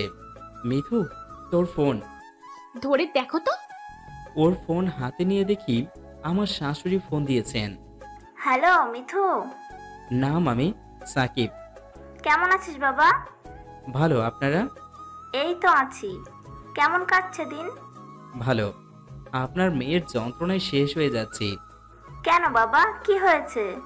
ওর বাচ্চামোর স্বভাবগুলোর জন্য। ও তো এমনই। পাগলিটা কোথায়? এখনো ঘুমাচ্ছে। মৃদুকে জোর করে উঠিয়ে বসালাম, ফোনটা ওর কানের কাছে ধরলাম। কি রে মা, কেমন আছিস? ভালো মা, তোমরা? ভালো আছি। দেশে ফিরবি কবে তোরা? খুব তাড়াতাড়ি। কেমন লাগছে জায়গাটা? খুব ভালো। তবে তোমাদের সাকিব সেদিন কি করেছে জানো? কি করেছে? সেরেছে। এই কথা যদি তারা শোনে কপালে দুঃখ আছে তাতে বিন্দুমাত্র সন্দেহ নাই। তাই ফোন তার কাছ থেকে নিয়ে, মামি, আপনার মেয়ে এখনো বিছানা থেকে ওঠেনি। কি বলছে না বলছে তার কোনো ঠিক নেই। আচ্ছা, পরে ফোন দিব বলে রেখে দিলাম। মিধু, তুই এই কথা মামিকে বলতে যাচ্ছিলি কেন? তোর কি করব? আমি দেশে ফিরে ফুপিকে বলবো। পাগল হয়েছিস? যা বলিস। তুই তোর শাশুড়িকে। এখন উঠ, ঘুরে আসি। ঠেলে তাকে ওয়াশরুমে ফ্রেশ হতে পাঠালাম। সোফায় গিয়ে মাত্রই বসেছি, এর মধ্যে তার ডাক আসলো।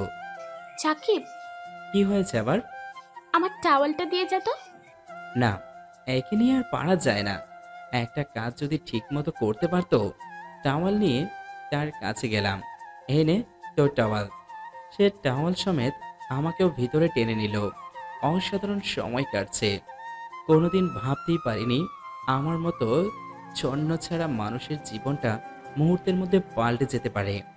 তবে সব সময় ভয় হয়, কেন জানি না।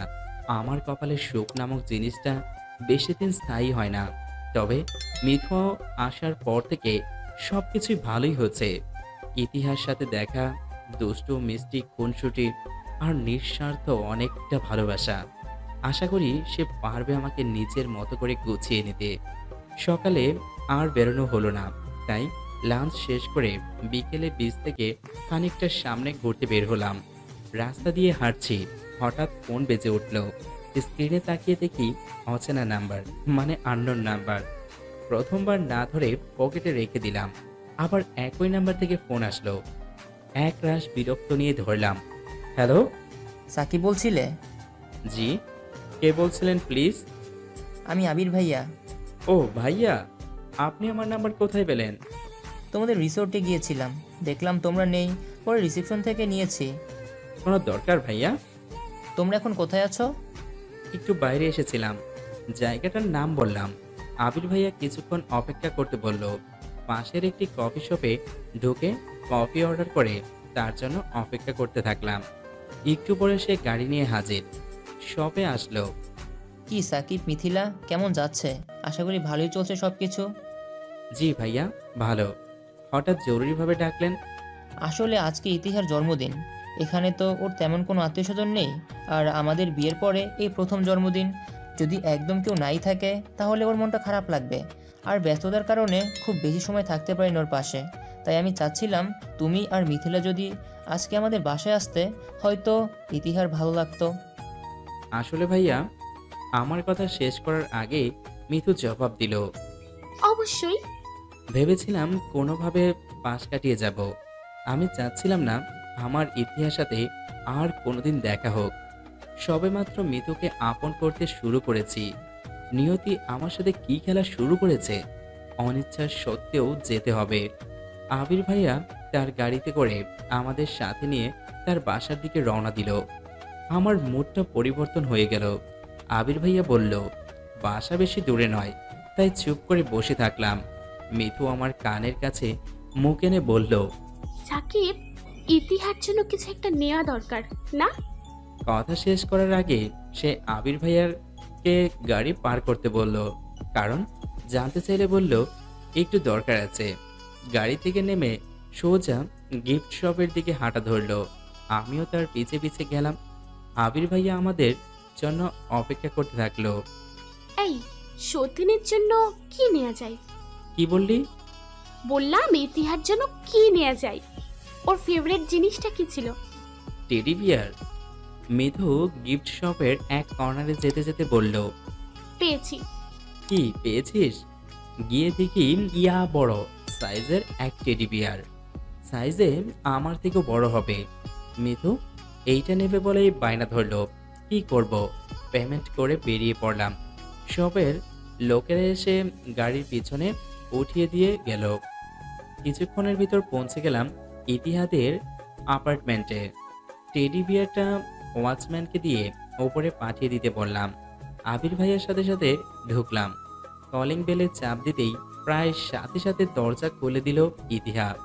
আবির ভাইয়া বলল, হ্যালো বাবু। ওদের কোথায় পেলে? ধরে নিয়েছি। বলে ভিতরে ঢুকে গেল সে। পিছু পিছু আমি আর মিথু। হ্যালো ইতিহা, কেমন আছো? ভালো, তোমরা? হ্যাঁ ভালো। একবার তার সাথে চোখাচোখি হলো। ইতিহা মনে হয় এখনো নিজের চোখকে বিশ্বাস করতে পারছে না। দরজা ধরে ঠায় দাঁড়িয়ে আছে। আবির ভাইয়া আমাদের বসতে বলে নিজে বেডরুমে ফ্রেশ হতে চলে গেল। সমস্ত ফ্ল্যাট খুব সুন্দর করে সাজানো, বেশ চমৎকার। যত্ন করে সাজানো হয়েছে পুরোটা। পাশের বুক সেলফের উপর একটা জিনিস দেখে চোখ আটকে গেল। আরে এইটা তো সেই ডলটা যেটা আমি প্রথম গিফট দিয়েছিলাম ইতিহাকে। তেমন কোনো লোকজনের সমাগম দেখলাম না, তাই আমরা চারজনেই কেক কেটে ইতিহাকে উইশ করলাম। আমার কেন জানি না মনে হচ্ছে মিথিলার ফুর্তিটা একটু বেশি। কেন সেটা ধরতে পারছি না। ডিনারও করলাম একসাথে। হঠাৎ আবির বলল, সাকিব, জি ভাইয়া। ড্রিঙ্কস কর। না ভাইয়া। চল আজকে এক প্যাক হয়ে যাক। না করতে পারলাম না। আড্ডা শেষে নিজেকে সামনে রাখতে কষ্ট হচ্ছে। লিমিট ক্রস করিনি, তবে বউ আমার শুধু লিমিট না, তার উপরের বস্তু ক্রস করে ফেলেছে। রিসোর্টে ফিরতে হবে। আবির ভাইয়াকে জানালাম। সে নামিয়ে দিয়ে আসতে চাইলো, কিন্তু তার যে অবস্থা, সে ড্রাইভ করলে আমাদের ভবনীলা সাঙ্গ হয়ে যাবে। তাই তাদের কাছে বিদায় নিয়ে রওনা দিলাম। ট্যাক্সি রিসোর্টের খুব কাছে নামিয়ে দিল। পুরো রাস্তা মিথু আমার ঘাড়ে মাথা দিয়ে শুয়েছিল। ট্যাক্সি থেকে নেমে তাকে সামলে রাখতে আমার বেগ পেতে হচ্ছে। সাকিব, বল। আমি হাঁটতে পারছি না। তা তো দেখতেই পাচ্ছি। সে এসে আমার গলা জড়িয়ে ধরল। উপায় না পেয়ে তাকে কোলে করে তুলে নিয়ে রুমে ফিরতে হলো। বেডে শুয়ে দিলাম। খুব ক্লান্ত লাগছে, তাই আমিও তার পাশে শুয়ে পড়লাম। বুঝতে পারছি না ওপরওয়ালা আমার ভাগ্যে কি লিখে রেখেছেন। ডুলু ডুলু চোখে ঘড়ির দিকে তাকিয়ে দেখি সকাল 11টা বেজে গেছে। লাফ দিয়ে উঠলাম। রাতের নেশার ভাবটা এখনো কিছুটা রয়ে গেছে। ক্ষুধাও লেগেছে, নেহাত কম না। মিথু যে ঘুম দিয়েছে, আজকে বিকেলের আগে উঠবে কিনা তাতে সন্দেহ হচ্ছে। তাকে ডাকলাম, কোনো জবাব দিচ্ছে না। এই মিথু, হুম। 11টা বেজে গেছে, উঠবি না? না। না, একে নিয়ে পারা যায় না, তাই বাধ্য হয়ে বেরিয়ে গেলাম। টেবিলে বসেছি, তাকে ছাড়া খেতে মনই সায় দিচ্ছে না। তাই ওয়েটারকে রুমে নাস্তা পাঠাতে বলে চলে আসলাম। এসে দেখি সে এখনো বেডে শুয়ে। ব্রাশ খুঁজে নিয়ে তার কাছে গেলাম। জোর করে বেড থেকে নামিয়ে এনেছি। সে আমার ঘাড়ে মাথা দিয়ে কোনো মতো দাঁড়িয়ে আছে। সাকিব, জান না, আমার খুব ঘুম পেয়েছে। পরে ঘুমাস, এখন ফ্রেশ হয়ে নে, নাস্তা করতে হবে। আমার খুব ক্ষুধা পেয়েছে। কথাটি ম্যাজিকের মতো কাজ করলো। তুই নাস্তা করিসনি? না, তাড়াতাড়ি ফ্রেশ হয়ে আয়। সে সাথে সাথে ওয়াশরুমে ঢুকে গেল। আমিও 50 প্রসারণ পূর্বক বেডের উপর গিয়ে বসলাম। অপেক্ষা করতে করতে মেজাজ গরম হয়ে যাচ্ছে। মিথু, কি হয়েছে? এত সময় লাগে? শাওয়ার নিয়ে বের হব। কিছু করার না দেখে বসে থাকলাম। ফোন নিয়ে কতক্ষণ গুতগুতি করলাম, ভালো লাগছে না। কি করা যায় ভাবতে ভাবতে একখানা চিঠি লিখতে বসে গেলাম। কি লিখবো ভেবে পাচ্ছি না। কিছু সময় পর মিথু টাওয়াল পরে ভেজা চুলে ওয়াশরুম থেকে বের হলো। ওর চেহারা দেখে চোখ ফেরাতেই পারছি না। আচ্ছা, কোনো মনীষী কি বলেছিল ভেজা চুলে মেয়েদের সব থেকে বেশি সুন্দর লাগে? মনে পড়ছে না। নিজেরই মনে হয় সাহিত্য রচনা শুরু করতে হবে আমার পিচি বউটাকে নিয়ে। এসে একদম আমার পাশে বসলো। ওর চুল থেকে মন মাতানো গ্রান আসতে শুরু করেছে। ওই, ওর কথা শুনে বাস্তবে ফিরে আসলাম। বল। নাস্তা খাবি না? ও হ্যাঁ। সে উঠে গিয়ে নাস্তা নিয়ে আসলো, আবার আগের জায়গায় এসে বসলো। নাও। একি, বউ আমার আজকে নিজেই খাইয়ে দিতে চাইছে। বাহ। এই শোন, আজকে বিকেলে ফ্লাইট, তাড়াতাড়ি রেডি হয়ে নাও। কি, আমাদের না 10 দিনের ট্রিপ ছিল? হ্যাঁ জানি, আমার ভালো লাগছে না। যার সাথে গত 6 বছর কোনো যোগাযোগ ছিল না, আমি চাইছি না আবার তার মায়ায় আবদ্ধ হতে। অনেক কষ্টে নিজেকে সামলে নিয়েছি। আমি ভালো থাকতে চাই, তোকে নিয়ে অনেকটা পথ হাঁটতে চাই। এর মাঝে নতুন করে কেউ কাঁটা হয়ে আসুক তা আমি চাই না। পারবি তো আমাকে আগলে রাখতে সাকিব? কিছু বললাম না, শুধু তার দিকে তাকিয়ে মিষ্টি হাসি দিয়ে বুকে জড়িয়ে নিলাম। যেহেতু ট্রিপ শেষ হওয়ার আগেই বাড়িতে ফিরছি, তাই আগেই বাড়িতে ফোন দিয়ে জানানো দরকার। আম্মুকে ফোন দিলাম। হ্যালো আম্মু। হ্যাঁ বাবা, বল। আমরা ফিরছি আজকে বিকেল 5:30টায় ফ্লাইট। তাহলে আমাদের দেশের সময় 4:30-এ ফ্লাইটে উঠব। তুমি গাড়ি পাঠিয়ে দিতে বলে দিও। সে কি, তোদের না আরো কয়দিন পরে আসার কথা ছিল? হ্যাঁ ছিল। ভালো লাগছে না মা। মিথুর সাথে কিছু হয়েছে? ওর সাথে কি হবে? আসলে মা, রিসোর্টের পাশে ইতিহাদের বাসা। আবিরের সাথে সেও এখানে থাকে, দেখাও হয়েছে কয়েকবার। আমি চাচ্ছি না তার জন্য মিথুর সাথে আমার সম্পর্কের কোনো ভাটা পড়ুক, তাই এই সিদ্ধান্ত নিয়েছি। আচ্ছা, যা ভালো বুঝিস কর। ঠিক আছে আম্মু, রাখি তাহলে। দেখা হচ্ছে খুব দ্রুত। ফোন রেখে দিলাম। তাড়াতাড়ি এয়ারপোর্টে যেতে হবে। বোর্ডিং পাস নিয়ে সব কমপ্লিট করতে বেশ খানিকটা সময় লাগবে, তাই লাঞ্চ শেষ করে 3টার মধ্যে বেরিয়ে গেলাম। সকল ব্যাগপত্র গাড়িতে তুলে রওনা দিয়েছি। এখানকার রাস্তাঘাট অনেকটাই উন্নত, তাই বেশি সময় লাগবে না যেতে। আনমনে বসে আছি, হঠাৎ মিথু বলল, সাকিব, তোর চিঠিটা। অবাক হয়ে গেলাম। আমি তো ভুলেই গিয়েছিলাম, ঠিক যেভাবে রুমে খাম বন্দি করে রেখেছিলাম সেভাবেই আছে। সে খুলেও দেখেনি। এটা কোথায় পেলি? রুম থেকে বের হওয়ার সময় দেখলাম টেবিলের উপর রেখেছিস। ভাবলাম হয়তো কোনো জরুরি কিছু, তাও আবার ইতিহার অ্যাপার্টমেন্টের ঠিকানায়, তাই নিয়ে এলাম। না আনলেই ভালো হতো, মনে মনে বললাম। কিছু বললি? না। খুলেছিলি? না। জানতে চাইবি না কি লেখা আছে? কি দরকার, কিছু কথা না হয় আমার অজানাই থাকলো। আমি মাঝে মধ্যে ভেবে পাই না মেয়েটা এত ভালো কেন। আমার বিন্দুমাত্র ইচ্ছে ছিল না চিঠিটা পোস্ট করার।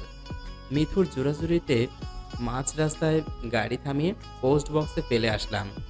ভালোই ভালোই দেশের মাটিতে পা রেখেছি। রাত হয়েছে অনেকটা। এয়ারপোর্ট থেকে সকল ফর্মালিটি শেষ করে বাইরে এসে দেখি গাড়ি হাজির।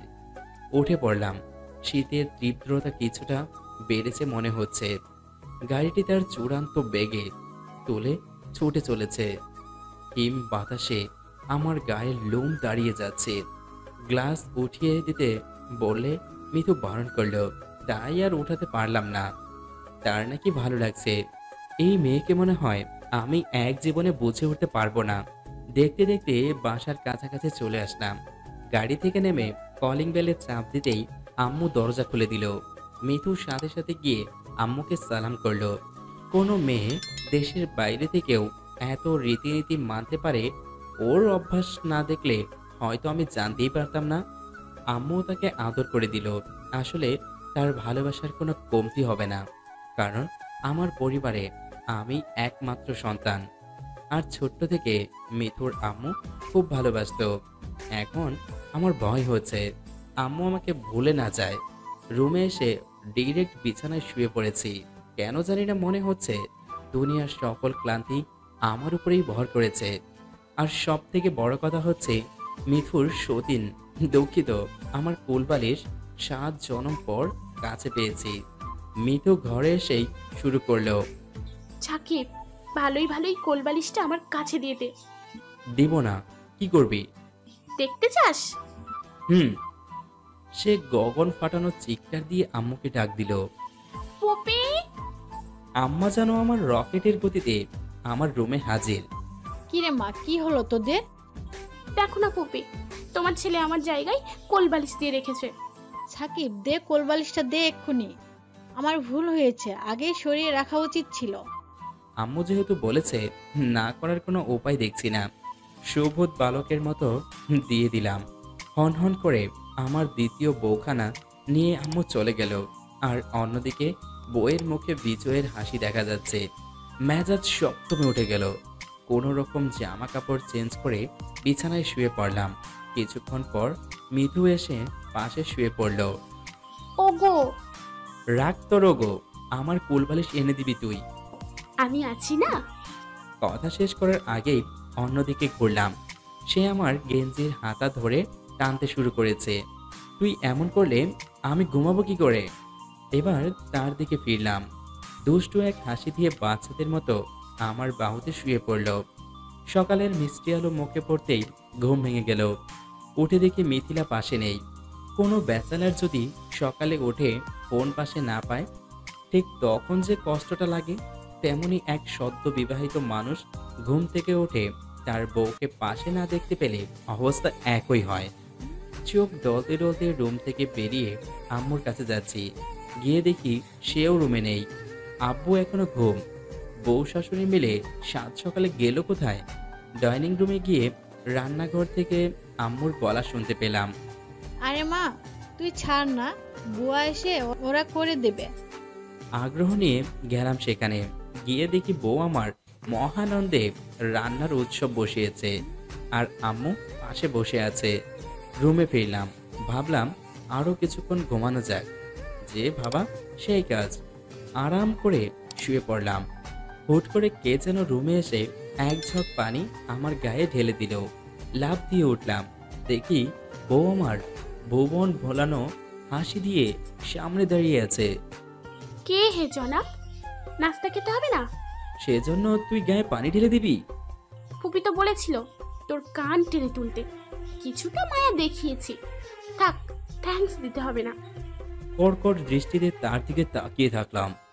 উঠে নাস্তার টেবিলে চলে আয়, নাস্তা দিয়েছি। দিয়েছি মানে? রান্না তুই করেছিস? হ্যাঁ জনাব। হে উপরওয়ালা, মুখে দিতে পারলে হয়। কিছুটা রাগ নিয়ে বেরিয়ে গেল মিথু। আমিও তার কিছুক্ষণ পরে নাস্তার টেবিলে চলে গেলাম। আম্মু আব্বু সবাই হাজির। আমার সামনের চেয়ারে মিথু মুখ গোমরা করে বসে আছে। শুভ সকাল। বাবা, শুভ সকাল। নাস্তা খেতে শুরু করে আমি তো পুরোই অবাক। একদম আম্মুর মতো রান্না, অসাধারণ। কোনো কথা না বলে খাওয়া শেষ করে রুমে চলে আসলাম। আমার আগেই মিথু ফিরেছে।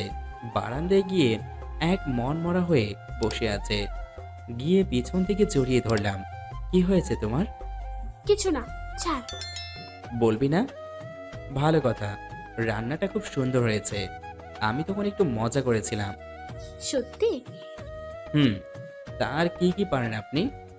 তা না হয় সময় আসলেই দেখতে পাবেন জনাব। অনেকটা সময় একত্রে পার করেছি পাগলিটার সাথে, তাই জীবনটা রুটিন মাফিক হয়ে গেছে। সকালে মিথুর মিষ্টি কণ্ঠে ঘুম ভাঙে। নাস্তা করে অফিসে যাই।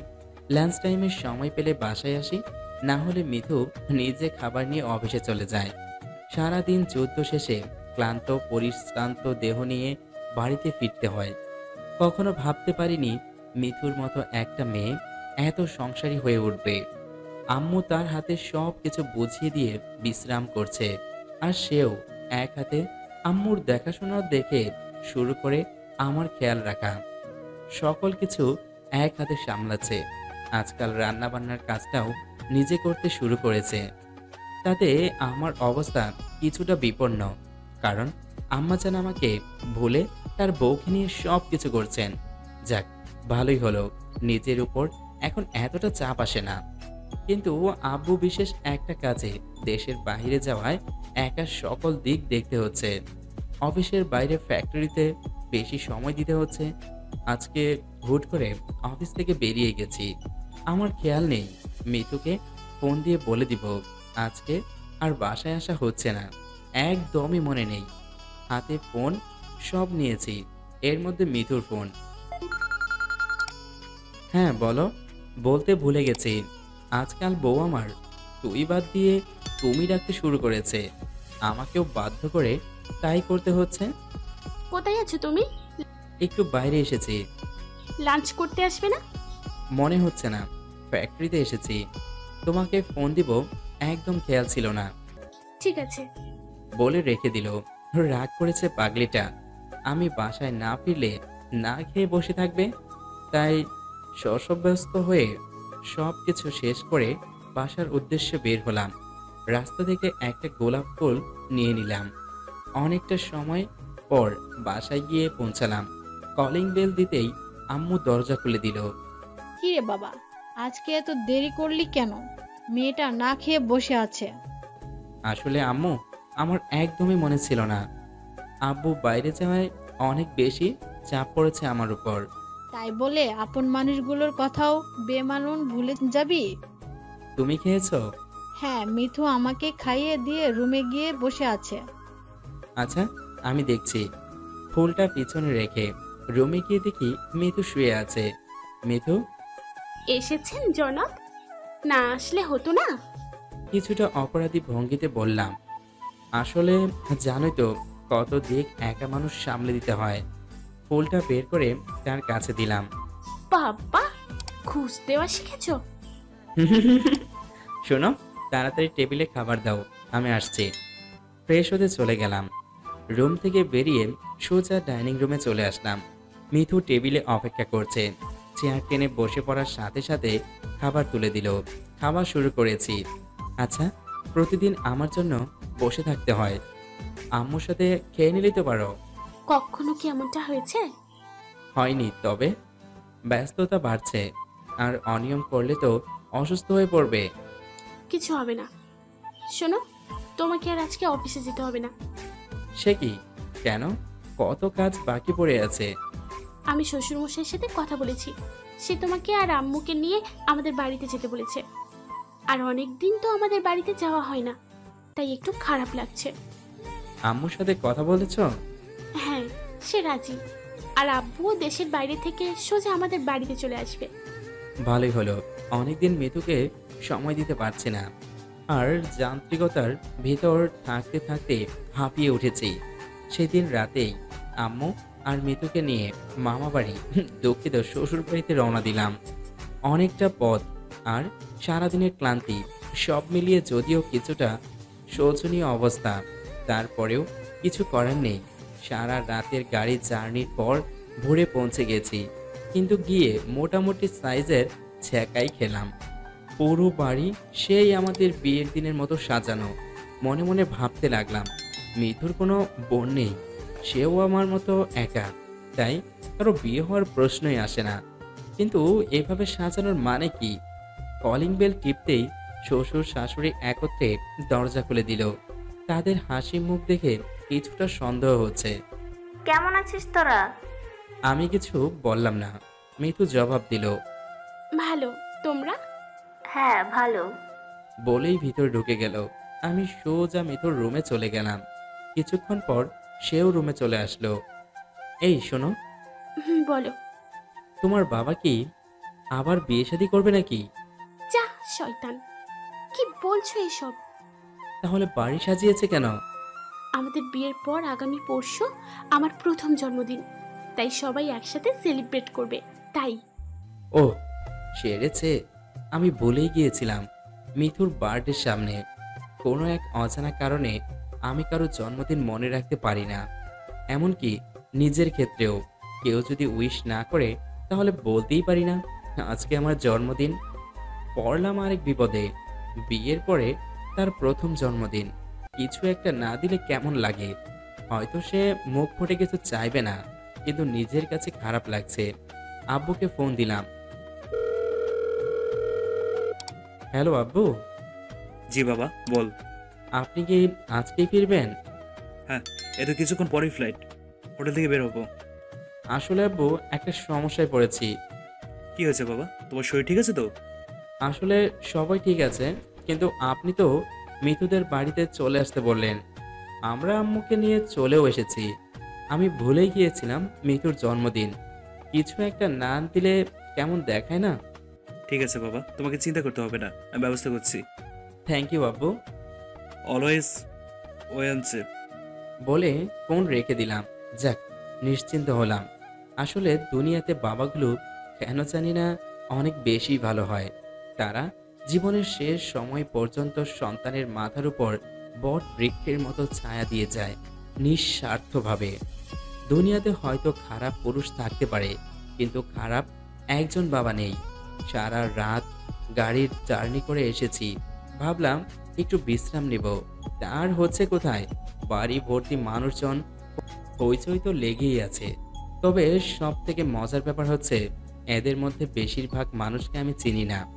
আম্মু ধরে ধরে এক একজনের সাথে পরিচয় করিয়ে দিচ্ছে, আর আমি সুবোধ বালকের মতো দেখে যাচ্ছি। মিথু এসেই তার দুঃসম্পর্কের এক বোনের বাবু নিয়ে ব্যস্ত হয়ে পড়েছে। ব্যক্তিগতভাবে বাচ্চাদের আমার খুবই ভালো লাগে, কিন্তু এই বাচ্চাটাকে কেন জানি না একটু বেশি ভালো লাগছে। তাই আমিও মিথুর সাথে বাবুটাকে নিয়ে ছাদে চলে গেলাম। হঠাৎ আকাশটা মেঘাচ্ছন্ন হতে শুরু করেছে। আমার কোল থেকে বাবুটাকে মিথুর কাছে দিয়ে ওর মায়ের কাছে রেখে আসতে বললাম। বৃষ্টির পানি গায়ে পড়লে হয়তো ঠান্ডা লেগে যেতে পারে, মিথু তাই করলো। সে নিচে চলে গেল। আমি ছাদের কর্নারে রাখা দোলনায় একা বসে পড়লাম। মুষলধারে বৃষ্টি শুরু হলো, তারপরেও বসে থাকলাম। মিথুও চলে আসলো প্রায় সাথে সাথেই। এই, নিচে যাবে না? বৃষ্টিতে ভিজলে জ্বর আসবে তোমার। আসুক, অনেকদিন একসাথে ভেজা হয় না। সে মৃদু হেসে আমার পাশে এসে বসে পড়ল। হয়তো উপরওয়ালা আজ খুব খুশি, তাই এত বৃষ্টি উপহার দিচ্ছেন। হ্যাঁ, ঠিকই বলেছ। হয়তো আরো কিছু উপহারও রয়ে গেছে। জন্মদিন তার, অথচ উপহার আমার জন্য। অদ্ভুত। সকাল সকাল উঠে পড়েছি আজ, চারিদিকে ব্যস্ততা। এক কাপ চা পর্যন্ত খাওয়া হয়নি। রুম থেকে বাইরে যাওয়ার জন্য পা বাড়িয়েছি, এর মধ্যে আব্বুর সাথে দেখা। এই যে সাকিব, তোমাকে খুঁজছিলাম। কেন আব্বু? এই নাও, জেলার কথা বলেছিলে। আমার হাতে প্যাকেট মোড়ানো কিছু না একটা হাতে দিয়ে আব্বু চলে গেল। আবার রুমে ঢুকলাম, খুলে দেখি মিথুর জন্য ডায়মন্ডের রিং। বাহ, অসম্ভব রকম সুন্দর, বলতে দ্বিধা নেই। আমার থেকে আমার বাবার পছন্দ অনেক বেশি ভালো। মিথুর আজ সারা দিন দেখা নেই, আমিও খুব একটা চিন্তা করলাম না। অনেক দিন পর এসেছে বাবার বাড়িতে, হয়তো সকলের সাথে আড্ডা দিচ্ছে। রুমে এসে আমিও রেডি হয়ে বের হলাম। তার দেখা মিলল সন্ধ্যায় কিছুটা আগে। একেবারে পরীর মতো লাগছে তাকে। নীল রঙের শাড়িতে তাকে অসম্ভব রকমের সুন্দর মনে হচ্ছে। দু চোখের পাশের কাজল দেওয়াতে চোখের গভীরতা কয়েক হাজার গুণ বেড়ে গেছে। মনে হয় সে গভীরতা মাপতে গেলে আমি অতলে হারিয়ে যাব। ডাক পড়ল, তাই দুইজন একত্রে গেলাম। কেক কাটলাম। ফর্মালিটি শেষ করে তার হাত ধরে রিংটা পরিয়ে দিলাম। অনেক বেশি অবাক হয়েছে পাগলিটা। অবিশ্বাসের ভঙ্গিতে তাকিয়ে আছে আমার দিকে। মৃদু একটু হাসি দিলাম। হুট করে সে কানের কাছে মুখ এনে বলল, তোমার উপহারটির শুনবে না? কি? তুমি বাবা হতে যাচ্ছ।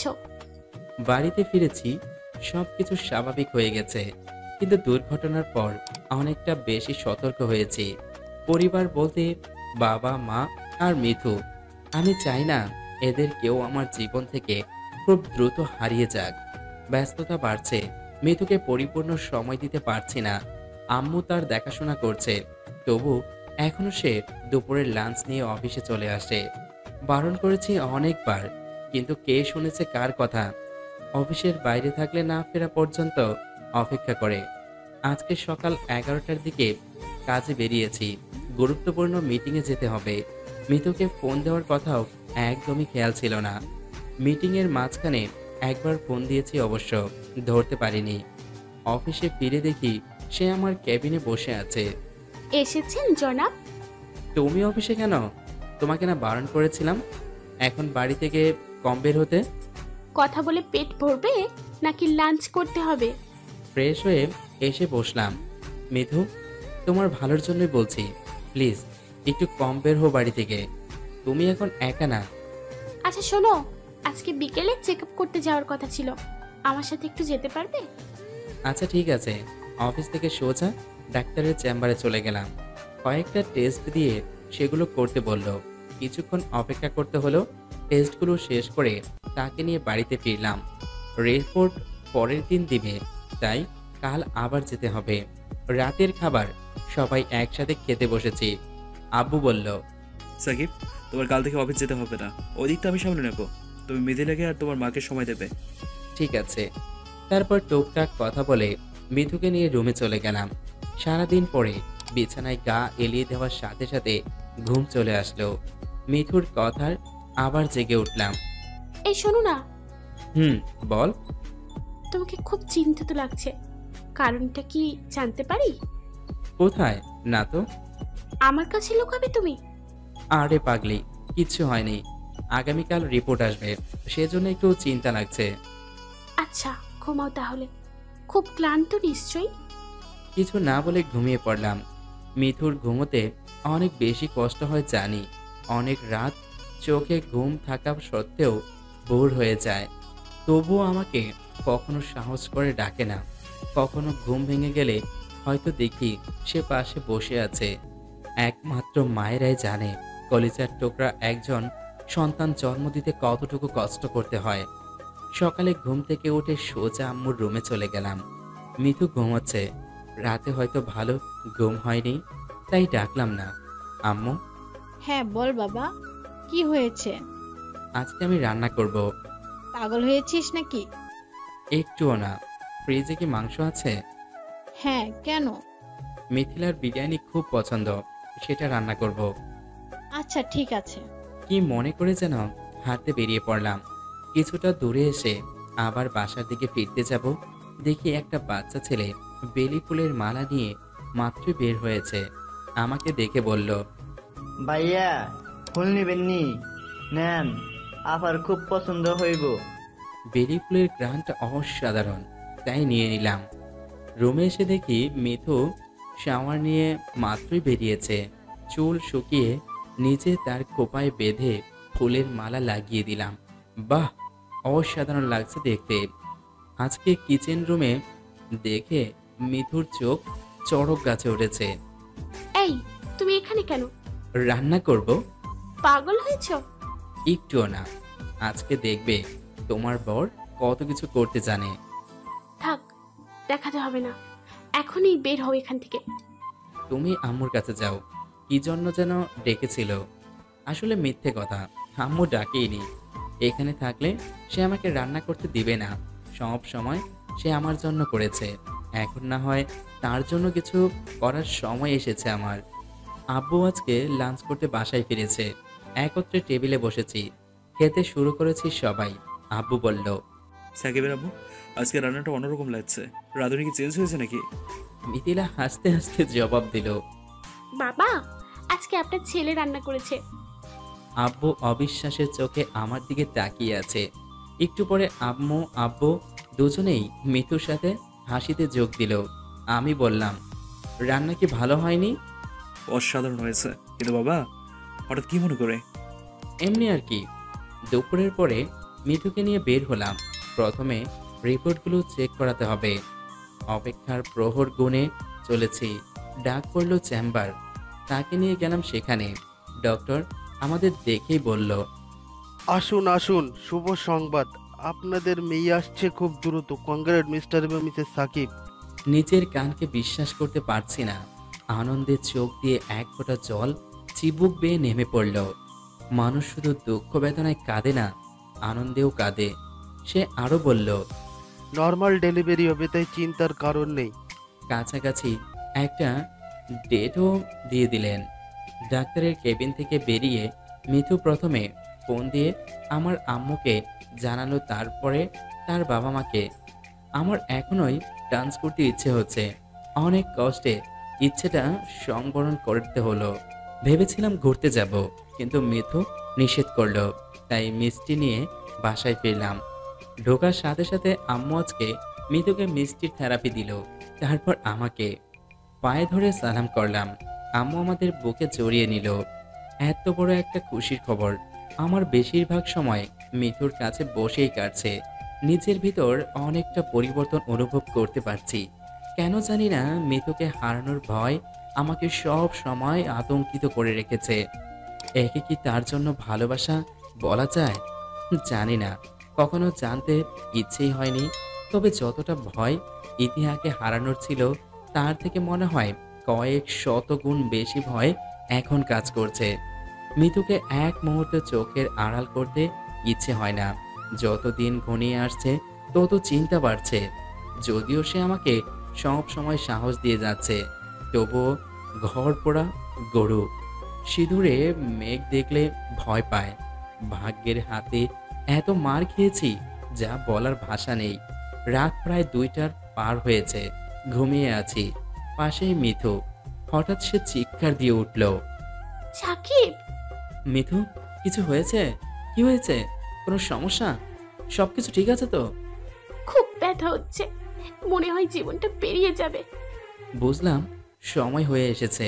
তাড়াতাড়ি আম্মু আব্বুকে ডেকে তাকে অ্যাম্বুলেন্স করে হসপিটালে নিয়ে গেলাম। পুরোটা সময় তার হাত শক্ত করে ধরে রেখেছি। সে শুধু একটা কথাই বলেছিল, আমার কিছু হলে আব্বুকে দেখে রেখো। ধুর পাগলি, আমি থাকতে কিচ্ছু হবে না। তার কষ্ট দেখে নিজের বুকের ভিতর থুমড়ে মুচড়ে যাচ্ছে। ডাক্তারের কথা মতো প্রথমে নর্মাল ডেলিভারি করার জন্য চেষ্টা করা হলো। অনেকটা সময় পার হয়ে গেছে, ফলপ্রসূ কিচ্ছু হচ্ছে না। ডাক্তার বাইরে এসে আমাকে আগে ডাকলেন। মিস্টার সাকিব, জি, কি অবস্থা পেশেন্টের? কিছুটা সংকটপূর্ণ।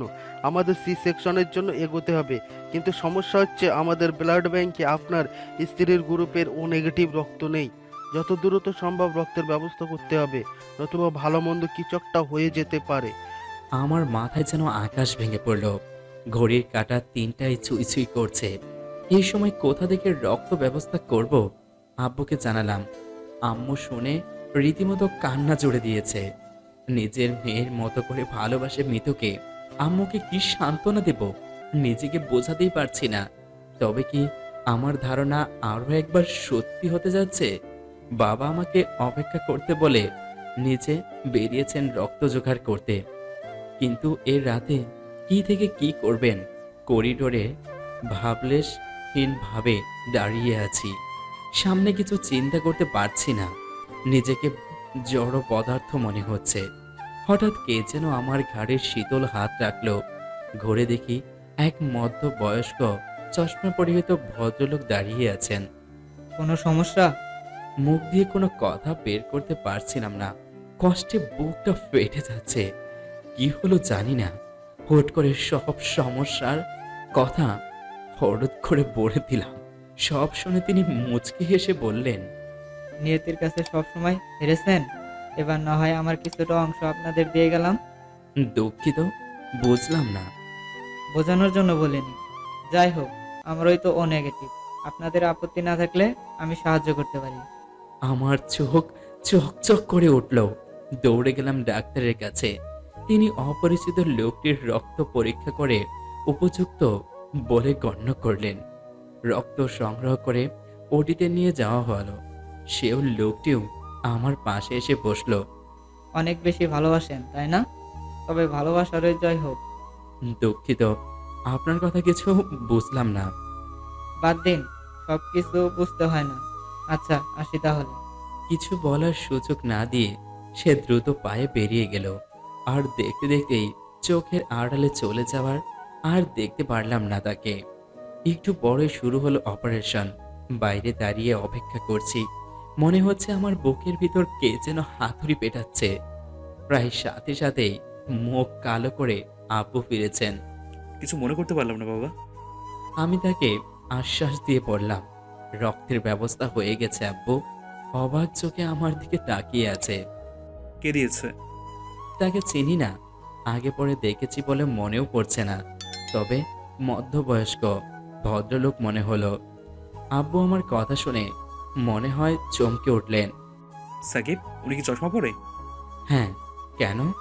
আরে এই তো সেই লোক যিনি।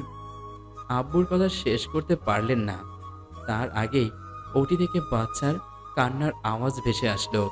সকল কল্পনা জল্পনার অবসান ঘটিয়ে এসেছে আমার মামুনি, আমার তাসনিয়া।